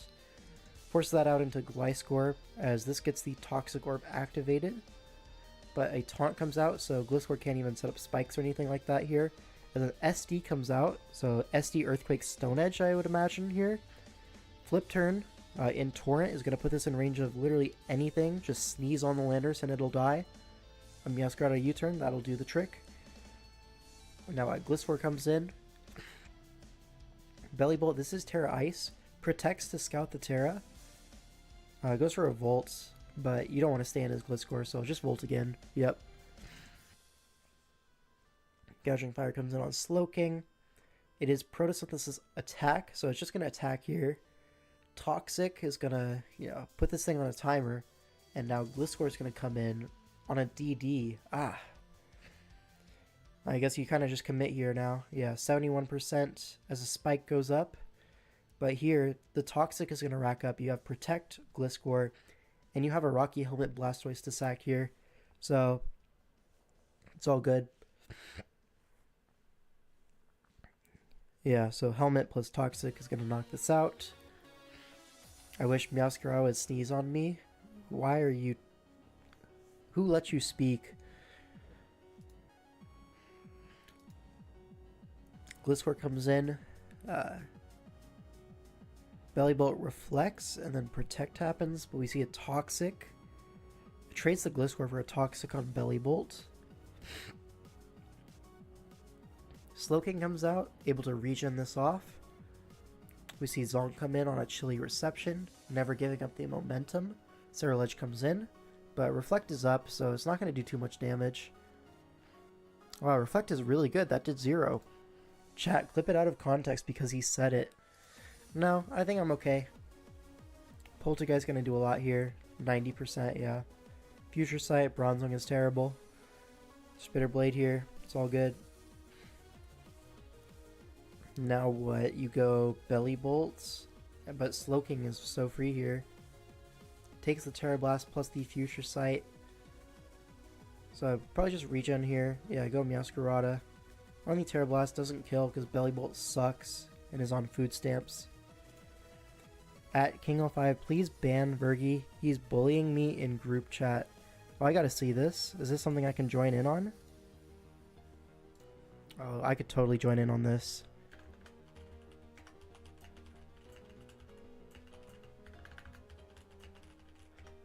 There we go. Now I feel so much better getting that off my chest. Belly goat? Something like that, yeah. But he is on food stamps, so it is what it is. And now he's low. Iron Valiant comes in. Show message. I'm not gonna leak the whole chat like that, because that's so mean. But I could screenshot this part of it for sure. Let me just... Can I...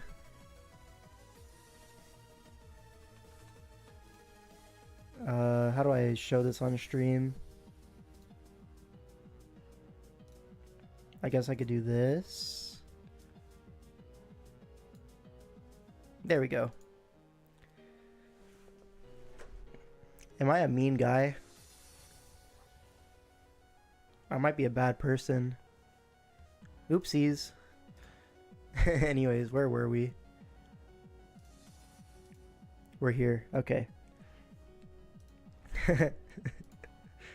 Anyways, looks like we have Tinkaton into Valiant. Valiant just wants to get some chip here for the Ogre Pond. Don't really have a great switch in at this point, so it makes sense. The double stupid is out of line. My bad, my bad. But anyways, Ogre Pond's gonna knock that out, but Sarah Ledge looks like it has this in the bag. Goes for SD on some insane choke play, but this is lax. He's just gonna click the button, and that's gonna be the game. Alright, so Gouging Fire. What did he do here? He like kind of chipped the Gliscor a little bit, but Gliscor didn't even... It like recovered all that HP back, and then it killed the Blastoise at 9%. Like... Cool, I guess. I guess it did like 50% to Slowking, but Slowking never died anyways. Oh no, someone has clipped my stream out of context. Oh well. Alright, let's move on. So we have another replay here. We have Abriel versus FC. And this looks like a similar gouging matchup that we had earlier, right? Where it's just like the Lando that you have to deal with, and then gouging solos the other 5, like low-key, high-key. Like super high-key, you know what I mean? Anyways, let's just go into it. So it looks like the Terras here are a Grass on the Raging Bolt. That doesn't beat Gouging Fire. And Ghost on the Okie Dokie. And on the other side, we have... On Mew, this is going to be Terra Bug. And on Sinistcha, Terra Poison. Thank God we have the Okie Dokie check Gouging Fire here. Yep. So Lando leads off into Sinistcha. Pretty good lead for Abriel. Tinkaton is going to come out, but Machigotch is going to do a little bit of chip damage to that. Potentially get a burn. Does not get the burn. But Gouging Fire is going to come in super early. Burns the Photosynthesis, but in before rocks and knocks out the Tinkaton. Shout out. But Rocky Helmet and Recoil and Rocks are up now. And Meteor Beam. Like, they keep using the Gouging Fire so early and then sacking it to Meteor Beam. Stop. Stop. This is not good for my narrative. Hey, at least it got its 1-for-1, right? Gets rid of the Tinkaton for Terra Bug Mew to really pop off. I get it, bro. I get it. Ooh, misses the Seasless, but it's AV Samurott, so it's all good. 1-for-1 with the Tinkaton. Yeah, not many fire types could do that. Gouging Fire. Yeah, cool. We're going to see Mew DD up with a Citrus Berry. Takes a Sucker Punch. Thanks to that Citrus Berry, able to Leech Life this all back. But now I imagine we're going to see a Scarf Landorus revenge this. Yep. And now Iron Treads comes in because you're locked into that, and you can just Earthquake here for a free KO, no? Goes for spin. A very greedy, unnecessary spin. Like, just Earthquake for a free KO, man. Like, you could have a KO, you know that, right? It's all good, man. Now we're sacking a Pokemon to get Sinistcha in on an Okie Dokie and do 39%. This thing tried to switch into an Earthquake and we let it do that. Why? Why did we Strength Sap? Oh no, this is not good. Weakness policy gets toxic. Okie Dokie goes down. Golly jeepers, man. Landorus is gonna sweep with Earth Power. Maybe a Gren lives one at 88. Ice Beam? Do we have Ice Beam? We don't even have Ice Beam? Man. Hydra's into Raging Bolt. I guess we have to, like, spin kill. And we have to spin into two Ice Spinners here, I think. Terra Blast doesn't kill the Treads. Okay. Ice Spinner. And I assume we're faster than Landorus. Alright, so Gouging Fire has won the game. Shout out to Gouging Fire. Really carried that whole game. At least go like Treads after you kill Tank, although he's not forced to sack. Yeah. Scary odd game when we sack the Okie Dokie check turn 4. Yup. Yeah, you already know. Treads never won without that Tinkaton dead. Shut up. Shut up, man. Actually, no. That supports the narrative of this whole video. I agree with you, actually, Burger. Keep talking. Don't shut up. Anyways. Alright, now we have Panther versus Jesse. Alright. Yet again, Gouging Fire. Now this time, what are the Gouging Fire checks? Sandy Shocks? Archaludon? I mean, we saw baby Archaludon take no damage from Gouging Fire, so... How many times have Gouging Fire been sacked for zero reason? I mean, it's going to take multiple hands to count that high. That's all I'm going to say. Can we end the stream before we get to my playoffs game? Nope. We're going to get there. At Hacker, I only speak the truth, sorry. That's tough, buddy. I'll give you 4 doubloons. Make it 5 and I'll consider it. Can we get 5 doubloons? If you get him a pizza, he will end the stream. No, I actually already had pizza today. High key, I did. Alright. But yeah, like... The gouge checks are like Shocks and Archaludon, which is not that great. Both weak to EQ. I don't got 5. I'm a college student. I get it, bro. I get it. So you had pizza with no party? I was partying by myself. It was so fun. Are you going... Are we going back-to-back pizza? No, we are not having a pizza party tomorrow. Anyways, let's just get into the game. What are the Terra types here? We have... Looks like Terra Water Torn. Yep. Then on the other side, it looks like Terra Electric Torn. So 2 Torns. And then Terra Dragon Abomasnow. Alright. Cool enough. This guy has been reviewing DCL for ages. Like, we get it, buddy. You won this tour. Yup. Keep glazing me. Keep glazing me. Keep going. Alright, Overquill lead into Samurott. We just get those spikes up turn 1. T-spikes go up turn 1. But now Treads comes in on Gunk Shot. What a beast. But now I imagine, yeah. Tries to catch the Basculegion with a spin block, but Liquidation comes out, gets the defense drop. And we... Oh, Jesse. That was rough to watch. That was tough, man. I'm sorry I had to see that. Bleak Wind knocks out the Overquill. Basculegion comes in. Dodges Bleak Wind. Surfs for 65. Samurott comes in on the T-Spike and Surf. It's AV. These kids love their AV Samurotts this season. I swear to God. There's so many of them. Ceaseless Edge. So, This is a gouging check taking damage here, which is nice. Sacred Sword, it's leftover, so you probably just get up your third spike here, no? No, it goes for Sacred Sword. Crits, so that goes through the defense drop boost, so that's pretty good damage. Yeah. I guess you don't really need 3 spikes, you'd rather take the chip here. I get it. Is Bleak Wind really our best option to revenge kill our Chaladon? Whatever, it worked. Anyways, Terapagos comes in. We probably deny the spin here, right? Yeah, Mimikyu comes in. Sorry for the question, but I was discussing with someone about the DCL and Draft World Cup format. What do you think about it not having the traditional drafts? What do you mean by that? I don't know what you mean by that. Please explain. By traditional drafts, you mean like 9 to 11 mons? And then like a larger point budget?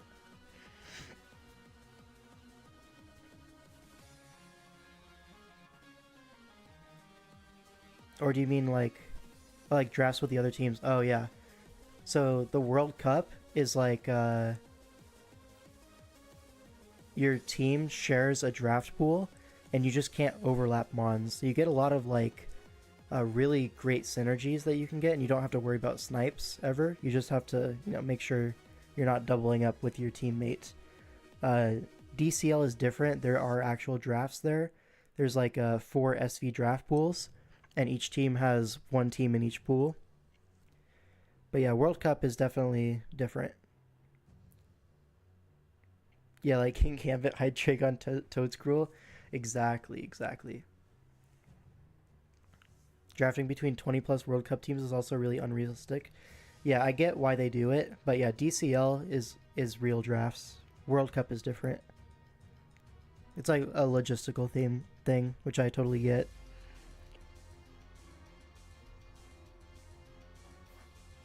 $200 drafts, man. It had to be creation.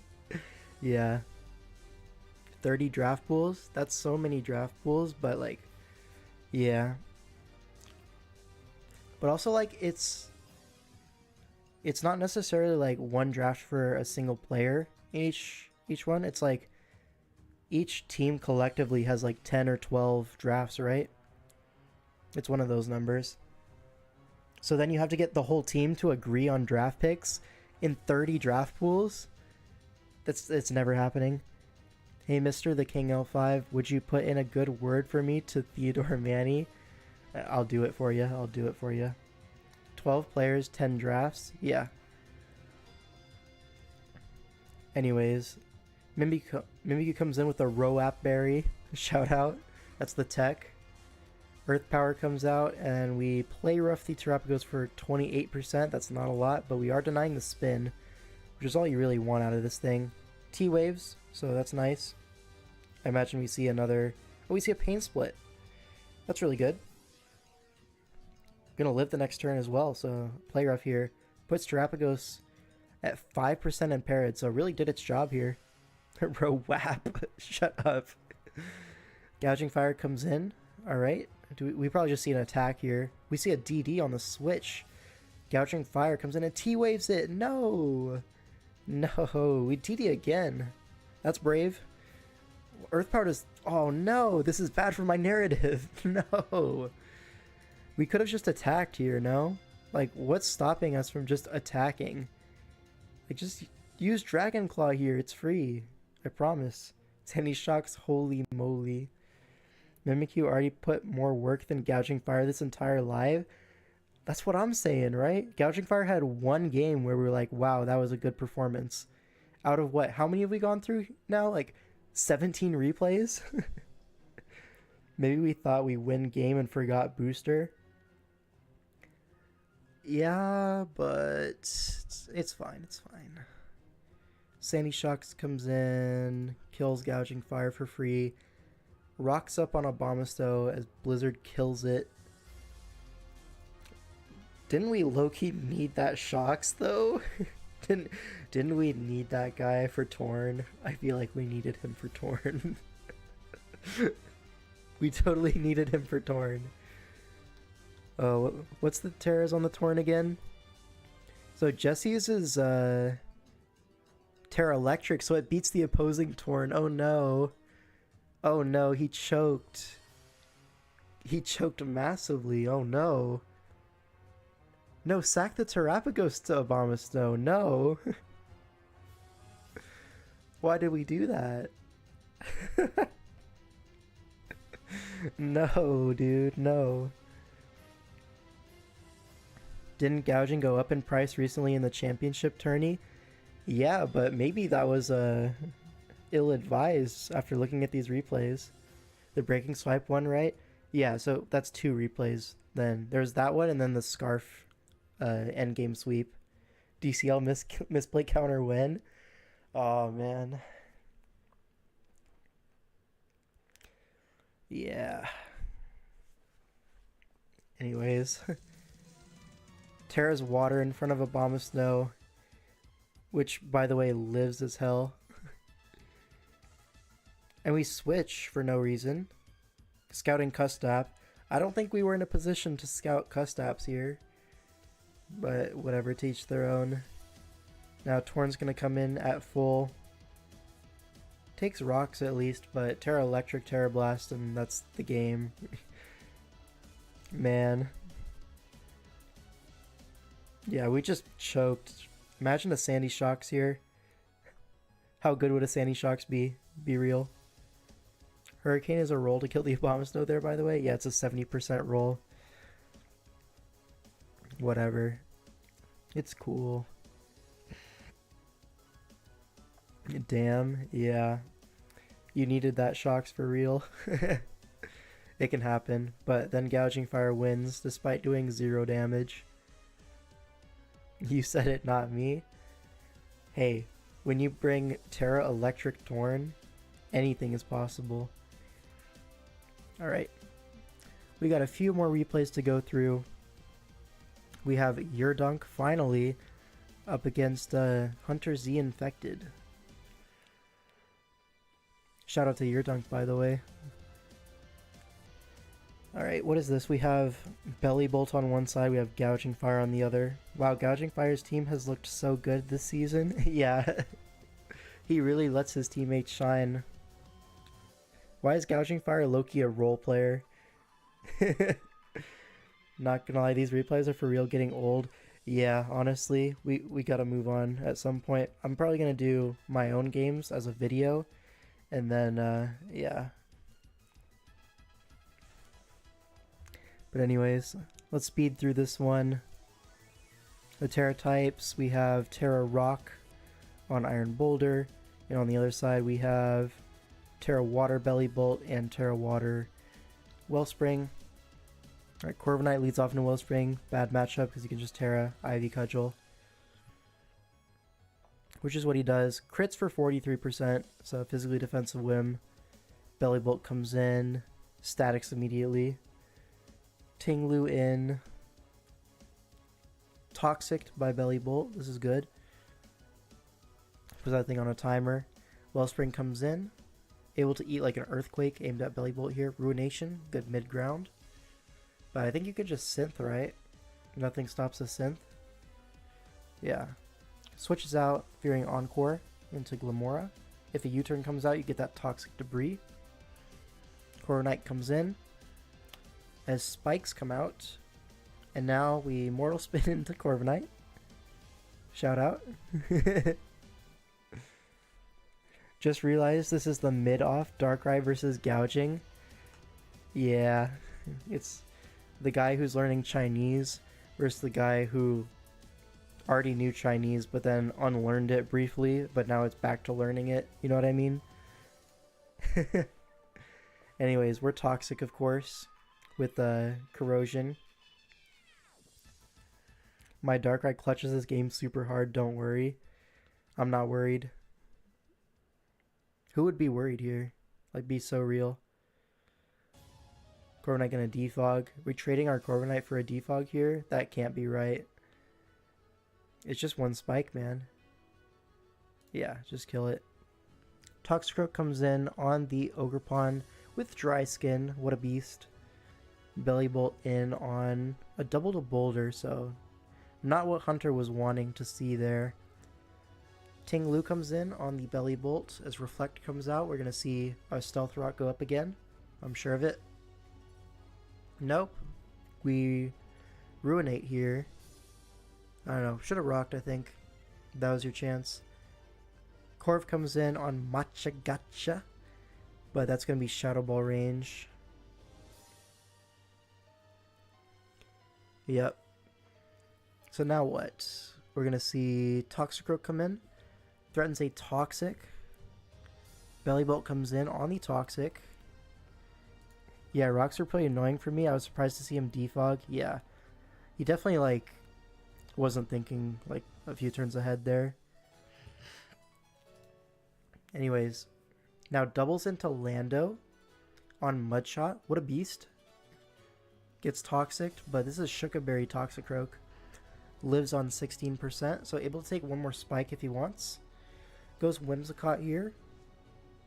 As Ogerpon comes in, so really good Whimsicott switch there. Sunny Day comes out. Crit by Ivy Cudgel does 21% by the way, but Encore into Sunny Day, this is not good.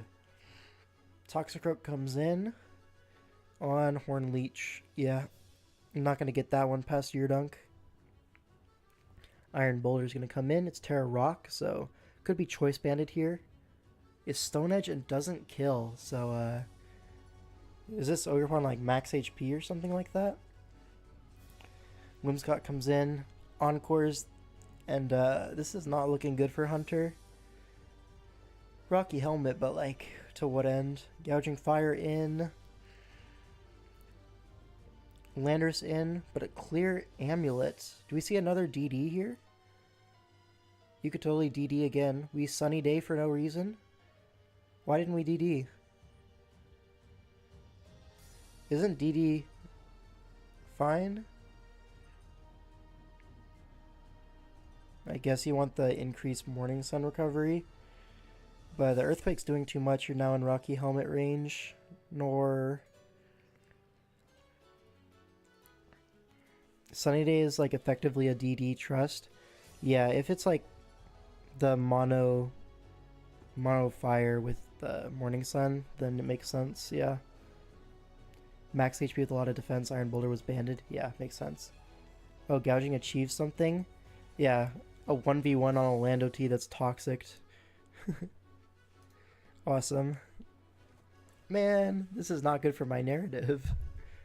The scientific, the science here. It's pointing to Gouging being like relatively mid, not gonna lie.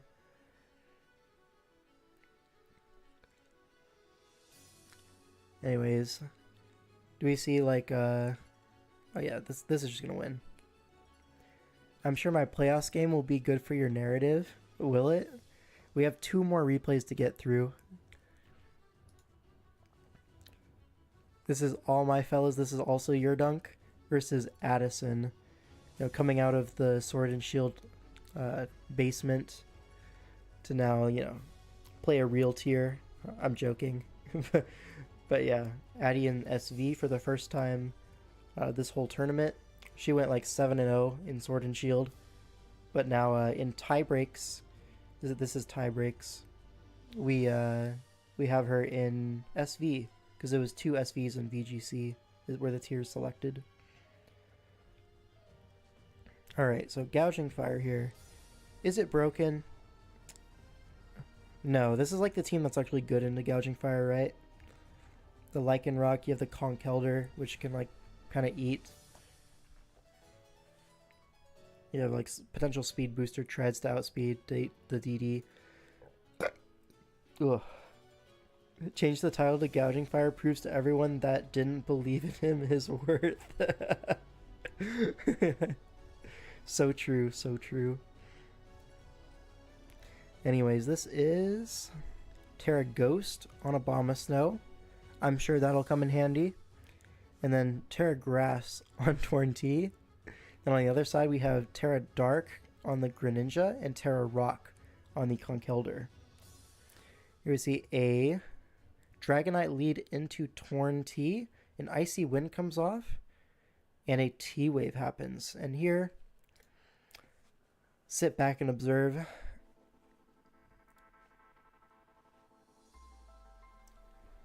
Absolute cinema. Alright. Shout out to your dunk, by the way. Anyways, now Iron Shreds comes in. Conkeldurr able to pivot in on that is Rocky Helmet. So this is like physically defensive. It's like the Gouging Fire check. Terragrass Torn does nothing here, right? It kind of like checks Gren a little bit better, but Ice Beam is still good coverage. Yeah. Not a whole lot. It's kind of better into Tread Stabs, I guess. But Heavy Slam is still the best move either way. I don't know. Why are we Grass? That's a great question. What's up with Torn Terra type into Gren always being weak to Ice Beam still? Yeah, people are a little silly these days. Anyways, Uxie comes in on the knockoff. It's weakness policy because of course it is. Do we see like we see a Giga Drain? I was gonna say like a Draining Kiss would be pretty cool here, but no.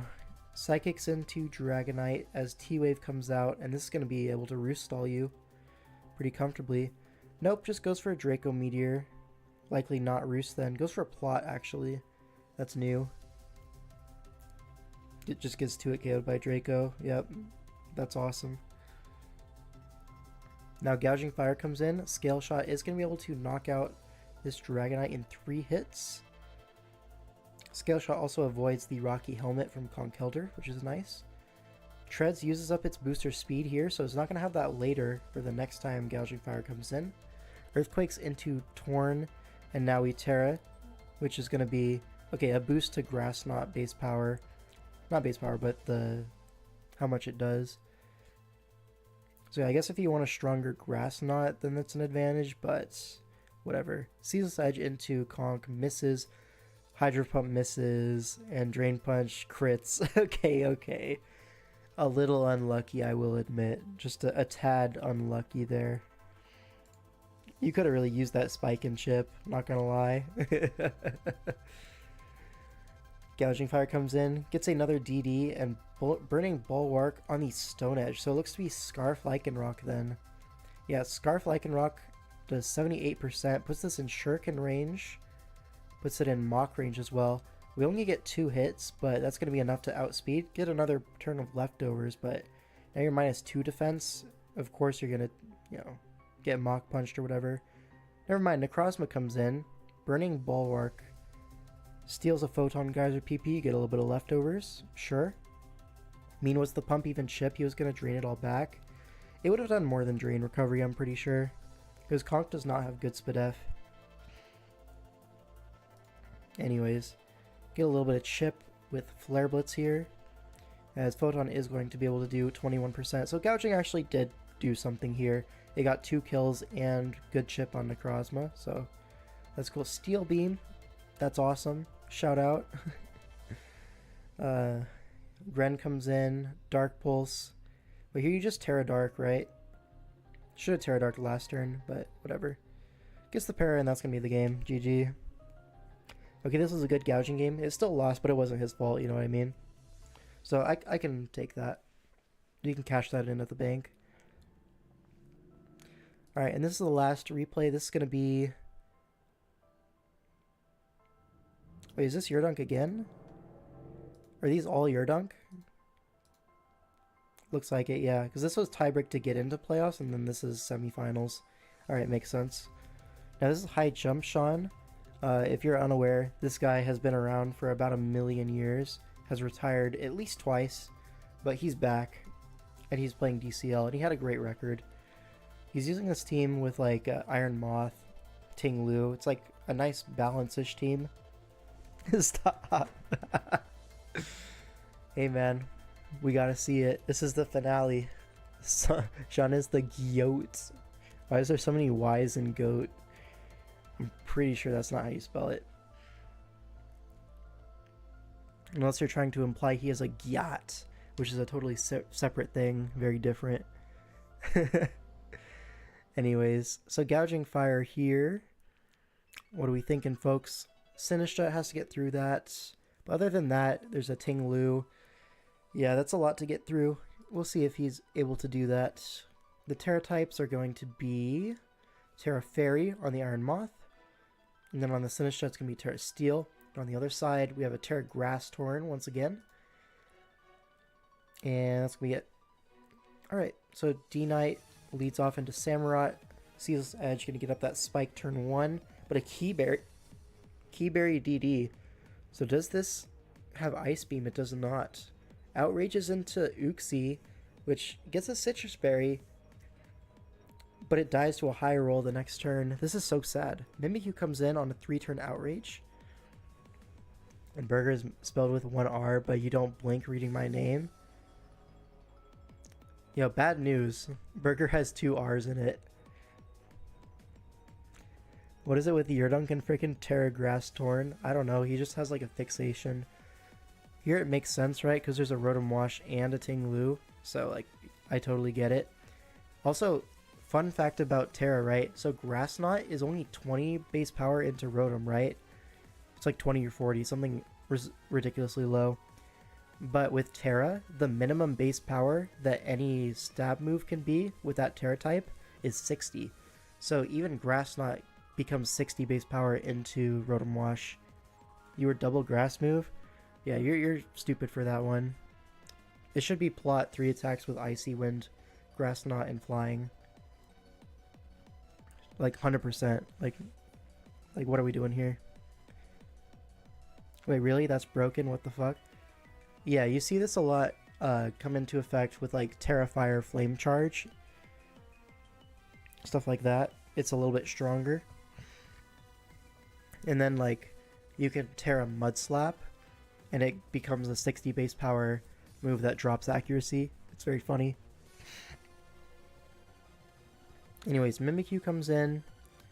We see a Will-O-Wisp, so this Dragonite is basically dead. I respect my prep for this game. Shout out. Bro listed every example except Terra Draining Kiss. Yeah, that one too. Don't worry about it. Play Rust into the Dragonite, but now Sneak looks like it's going to be able to knock it out, and you keep the Disguise. We don't have Sneak, never mind. Whatever. It's Rocky Helmet. These guys have been loving their defensive Mimikyus. Oh yeah, I remember the fact that when some people in a friend's Discord try to argue that Terra Weedle could kill a legendary with Poison Sting. Yeah, that sounds about right.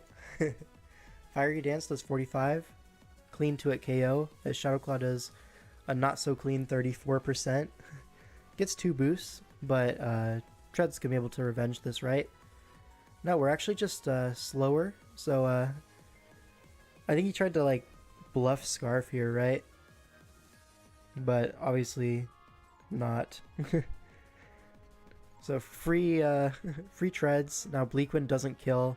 Torn dies, and this is looking over, and it's turn 10. Jets the Moth. Now Rotom Wash comes in. You can get up a spike here potentially. Nope, we just go hard Gouging Fire on the Volt Switch. Sinisha comes in, and I think we're just cooked here. No? Iron Defense? Yeah, we're just cooked. Never mind, Dragon Tail. We're so back. I think we've concluded that Gouge is not him, courtesy of Yurdunk. I mean, we've gone through like 20-something replays so far, and we've had 2 games where I was like actually impressed by Gouging Fire. So the success rate is not that high, I'll be honest. He might not actually be him. That's what the evidence shows. The analysis is here, he's mid. Yep. Gets up a spike with Ceaseless, but now, yeah, another Volt into Gouging Fire, another Ting-Lu turn. This time Earthquake is unguardable. Just has to stay in and hope for like a Flare Blitz burn or something. Not able to get it. Rocky Helmet puts it in range. If I better allow it for DPL now. It was allowed. I allowed it. In my honest opinion, Terracap Gouging next Smogon Draft Tour. In my honest opinion, Terra Gouging is a completely different animal and should stay so far away from the draft board that it is not even funny. What if every single game has been user error though? I mean, the Yurdunk games, I think we could say, yeah, user error. The rest of them though, like some of them for sure.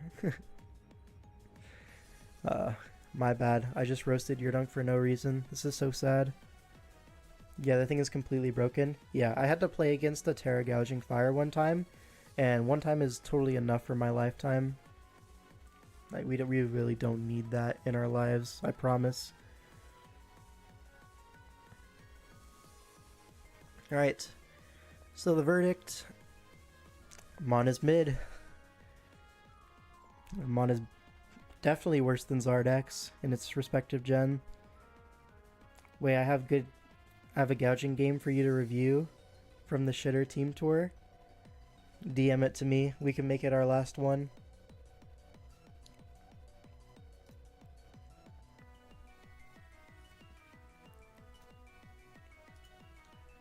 Me waiting for the replay delivery.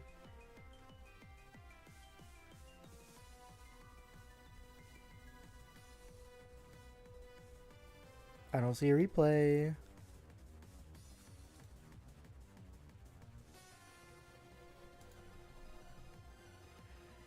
Hello, there it is, there it is.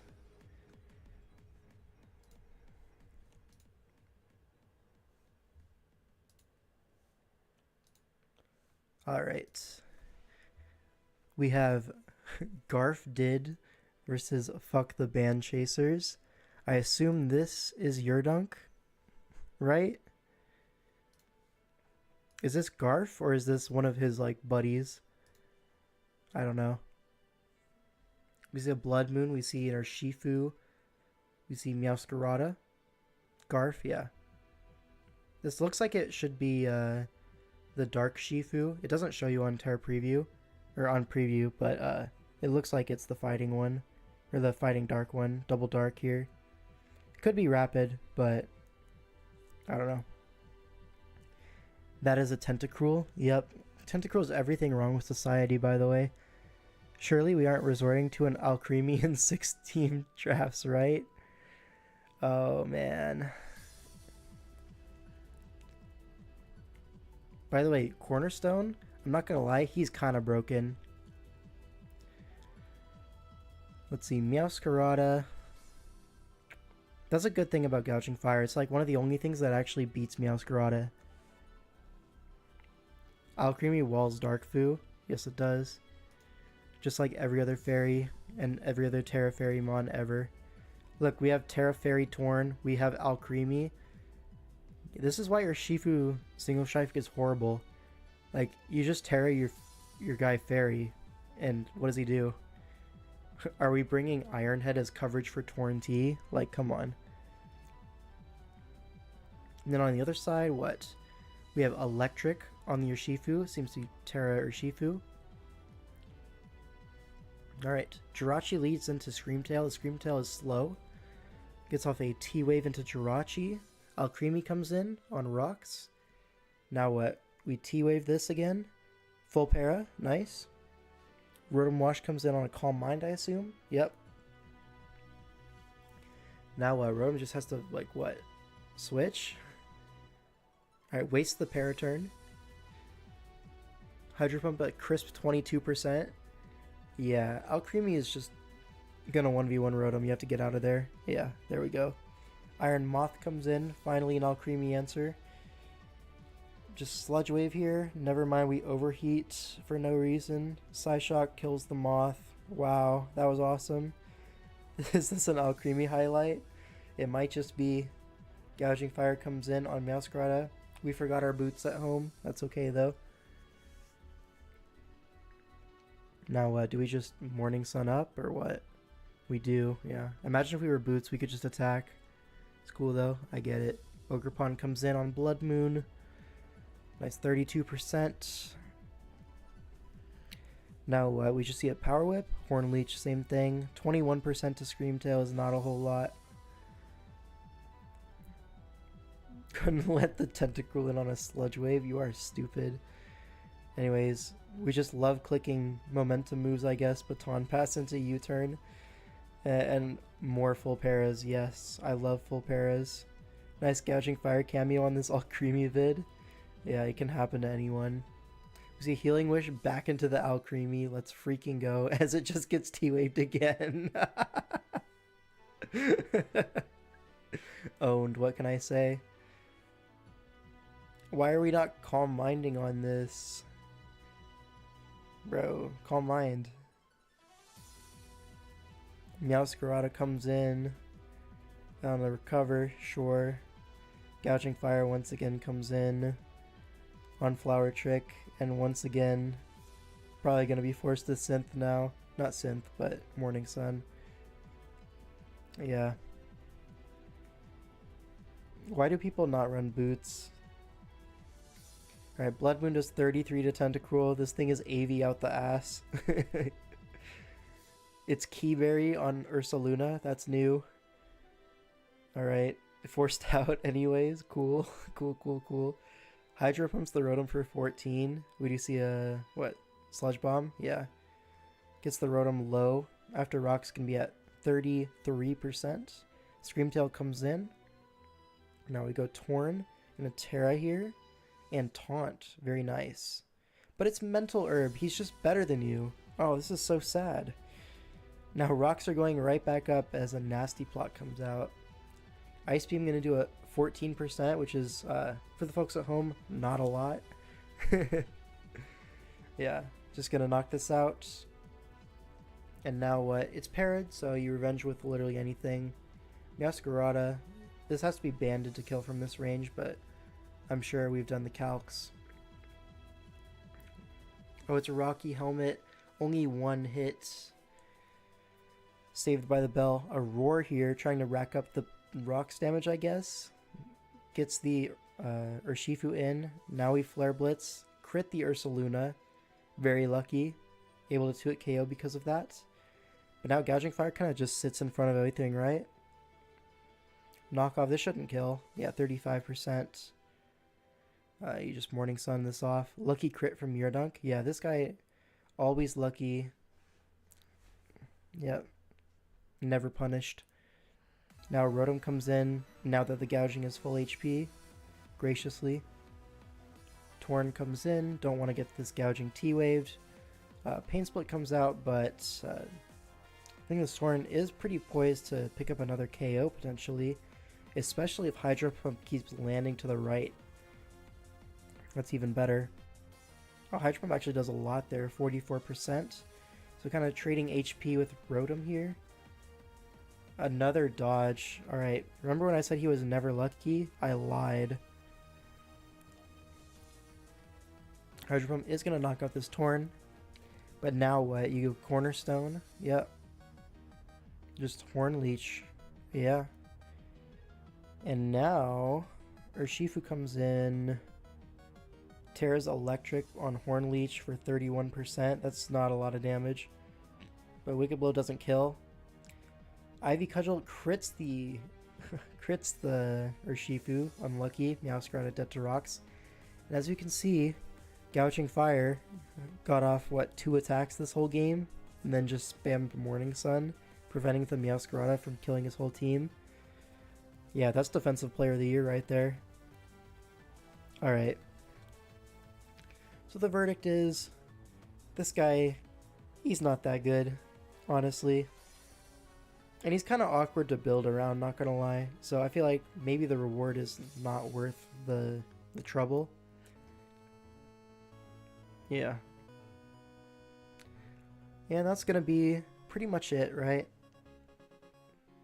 Does anyone in chat want to give their opinion on Gouging Fire? Overall, what do we think? Is Gouging Fire on the same level as James Harden? No. I think James Harden is better than Gouging Fire.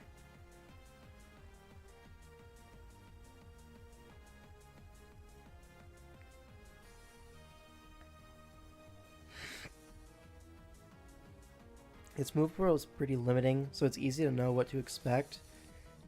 It's weak to a lot of bulky grounds.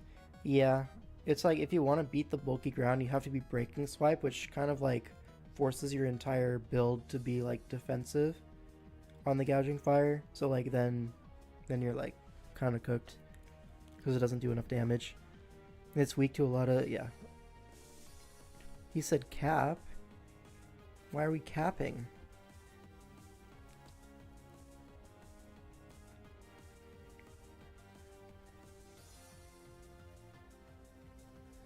I think it's a good mon to pick up on Grace or round 3 to 4 to pair with other strong offensive guy. but honestly, it doesn't do much for the price. I'd argue that Raging Bolt has the same limited move pool problem, except it can Terra. I think Raging Bolt is like a completely different mon than Gouging Fire. Like it plays completely differently. And booster sets on Raging Bolt are so freaking good.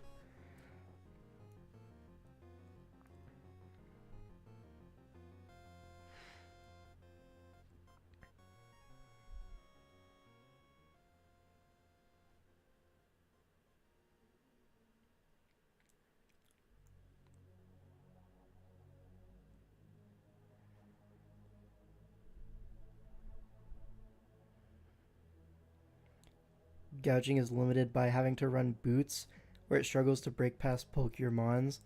Yeah, I think that pretty much sums it up for me as well. It's either weak to hazards or it's not as strong. Yeah, you have to pick one. Boosting sets on Gouging are probably just as good, but Stealth Rock weak neuters it.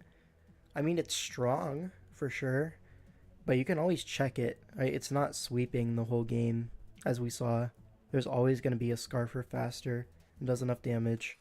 There's always going to be something that takes one hit, gets a Rocky Helmet off, and now your Gouging fires at 54%. Dies to everything. It's all good. Like, I don't think we saw many DD sets, like, just like raw DD, ever win anything. We saw the defensive thing kind of outbulk the other side, and then we saw the Scarf set win. But outside of that, it's been like 1-for-1 at best. Did anyone try a Gouging and Hat core? The double hat? No, I don't think anyone really used Hatterene this season. I know someone used Hatterene in Sword and Shield, but not in SV.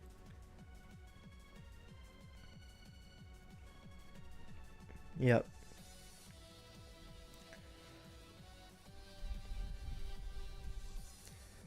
Alright.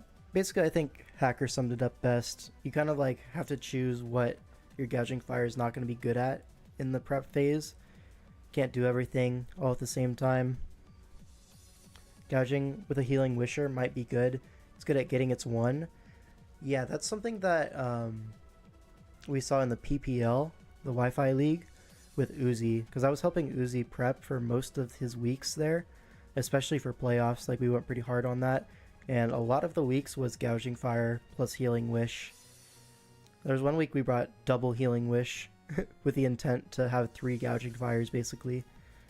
But the thing is, in Wi-Fi leagues like that, the general power level is lower. So, like, Gouging Fire feels a little bit more oppressive relative to its peers, you know what I mean? Because it's like a big draft pool. Plus, there's, like, big restrictions on, points and stuff.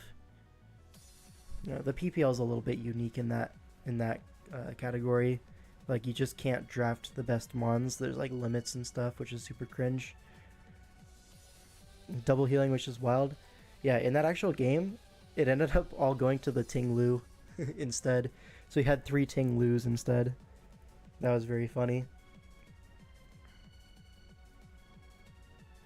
Yeah, that team was like Gouging Fire, Enamorous, Ting Lu, Alamamola, Slowbro, Galar, and Lucario, Frostlass, and then some bench boys. There's like a Zangoose on there. And you thought one Ting Lu was scary. Rest Ting Lu at home. It was really good, but he ended up losing that game. Because he kind of like threw out his Gouging Fire early. Like we saw in a lot of the replays here. You know, so the Gouging Fire was dead. And he couldn't Healing Wish it, so...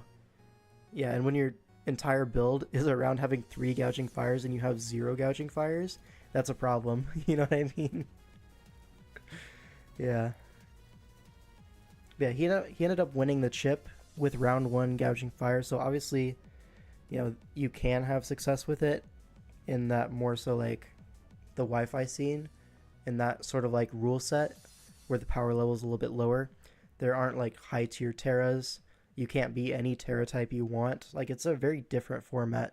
But there, I think Gouging Fire has had like a ton of success. Like, it's been really tearing up Wi-Fi. Not just Uzi, but like other people as well. You see a lot of like choice banded sets with like sunny day support because they find the biggest button possible to click and it looks cool on the thumbnail, you know what I mean? Kind of Mickey noob farmer like Volcarona. I kind of feel like that's true. Wow, we're still live. Yeah, we're wrapping it up here. Almost 2 hours 40 minutes now. That's kind of a lot. Let me see if I can find like the full team for Uzi. I'm sure I could find it. Where's my DM with him?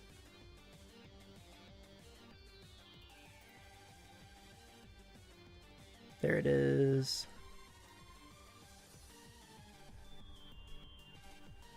Here. So this was like the finals matchup, right? Yeah. Off screen here, this is the Zangoose. Let me see. Can I just do that? Yeah. So as you can see, there's a Morgrim, you know? But like the overall power level of the teams are like a little bit lower, as you can see. The Terramons are like Sinistra and Hariyama, which is not that scary. Gouging Fire might be a really good mon in the right format, yeah. Low tier, 10 points, yeah. I think so as well. Wow, these teams look really bad. I mean, compared to the like 8-mon style, like 8-mon, like tournament style, everything is like all high powered. It's like very much balanced around like an OU power level kind of thing. Maybe like OUBL, UUBL, you know what I mean? But here, like, you're definitely bringing some bad Pokemon every week. So based on this comprehensive non-waffling evaluation, is Gouging Fire him? He's decidedly not him in 8-mon format at least. On Wi-Fi, I think I believe in him a lot more.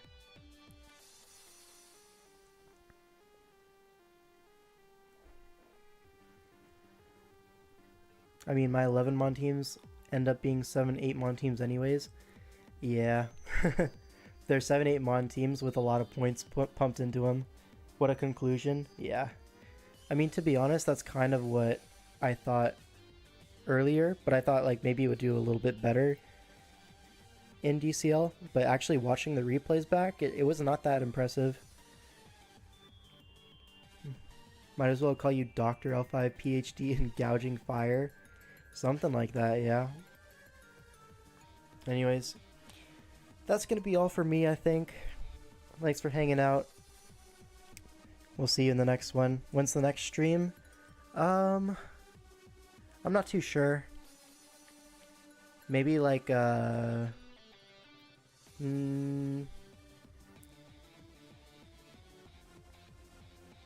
if I pulled up my work schedule so I actually know know my availability?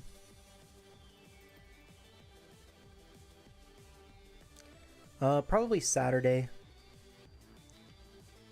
I'll do a stream on Saturday for sure. And then I think tomorrow I'm going to record a video on my own personal run for the DCL. And then after that, we'll find another topic for Saturday because these DCL replays are definitely overlapping a lot, and I've streamed a lot of them multiple times. Saturday, oh boy, a full Glaze video. Yep, I'm basically gonna call myself the GOAT for 2.5 hours, and you're gonna have to watch it. All right, that's gonna be all for me.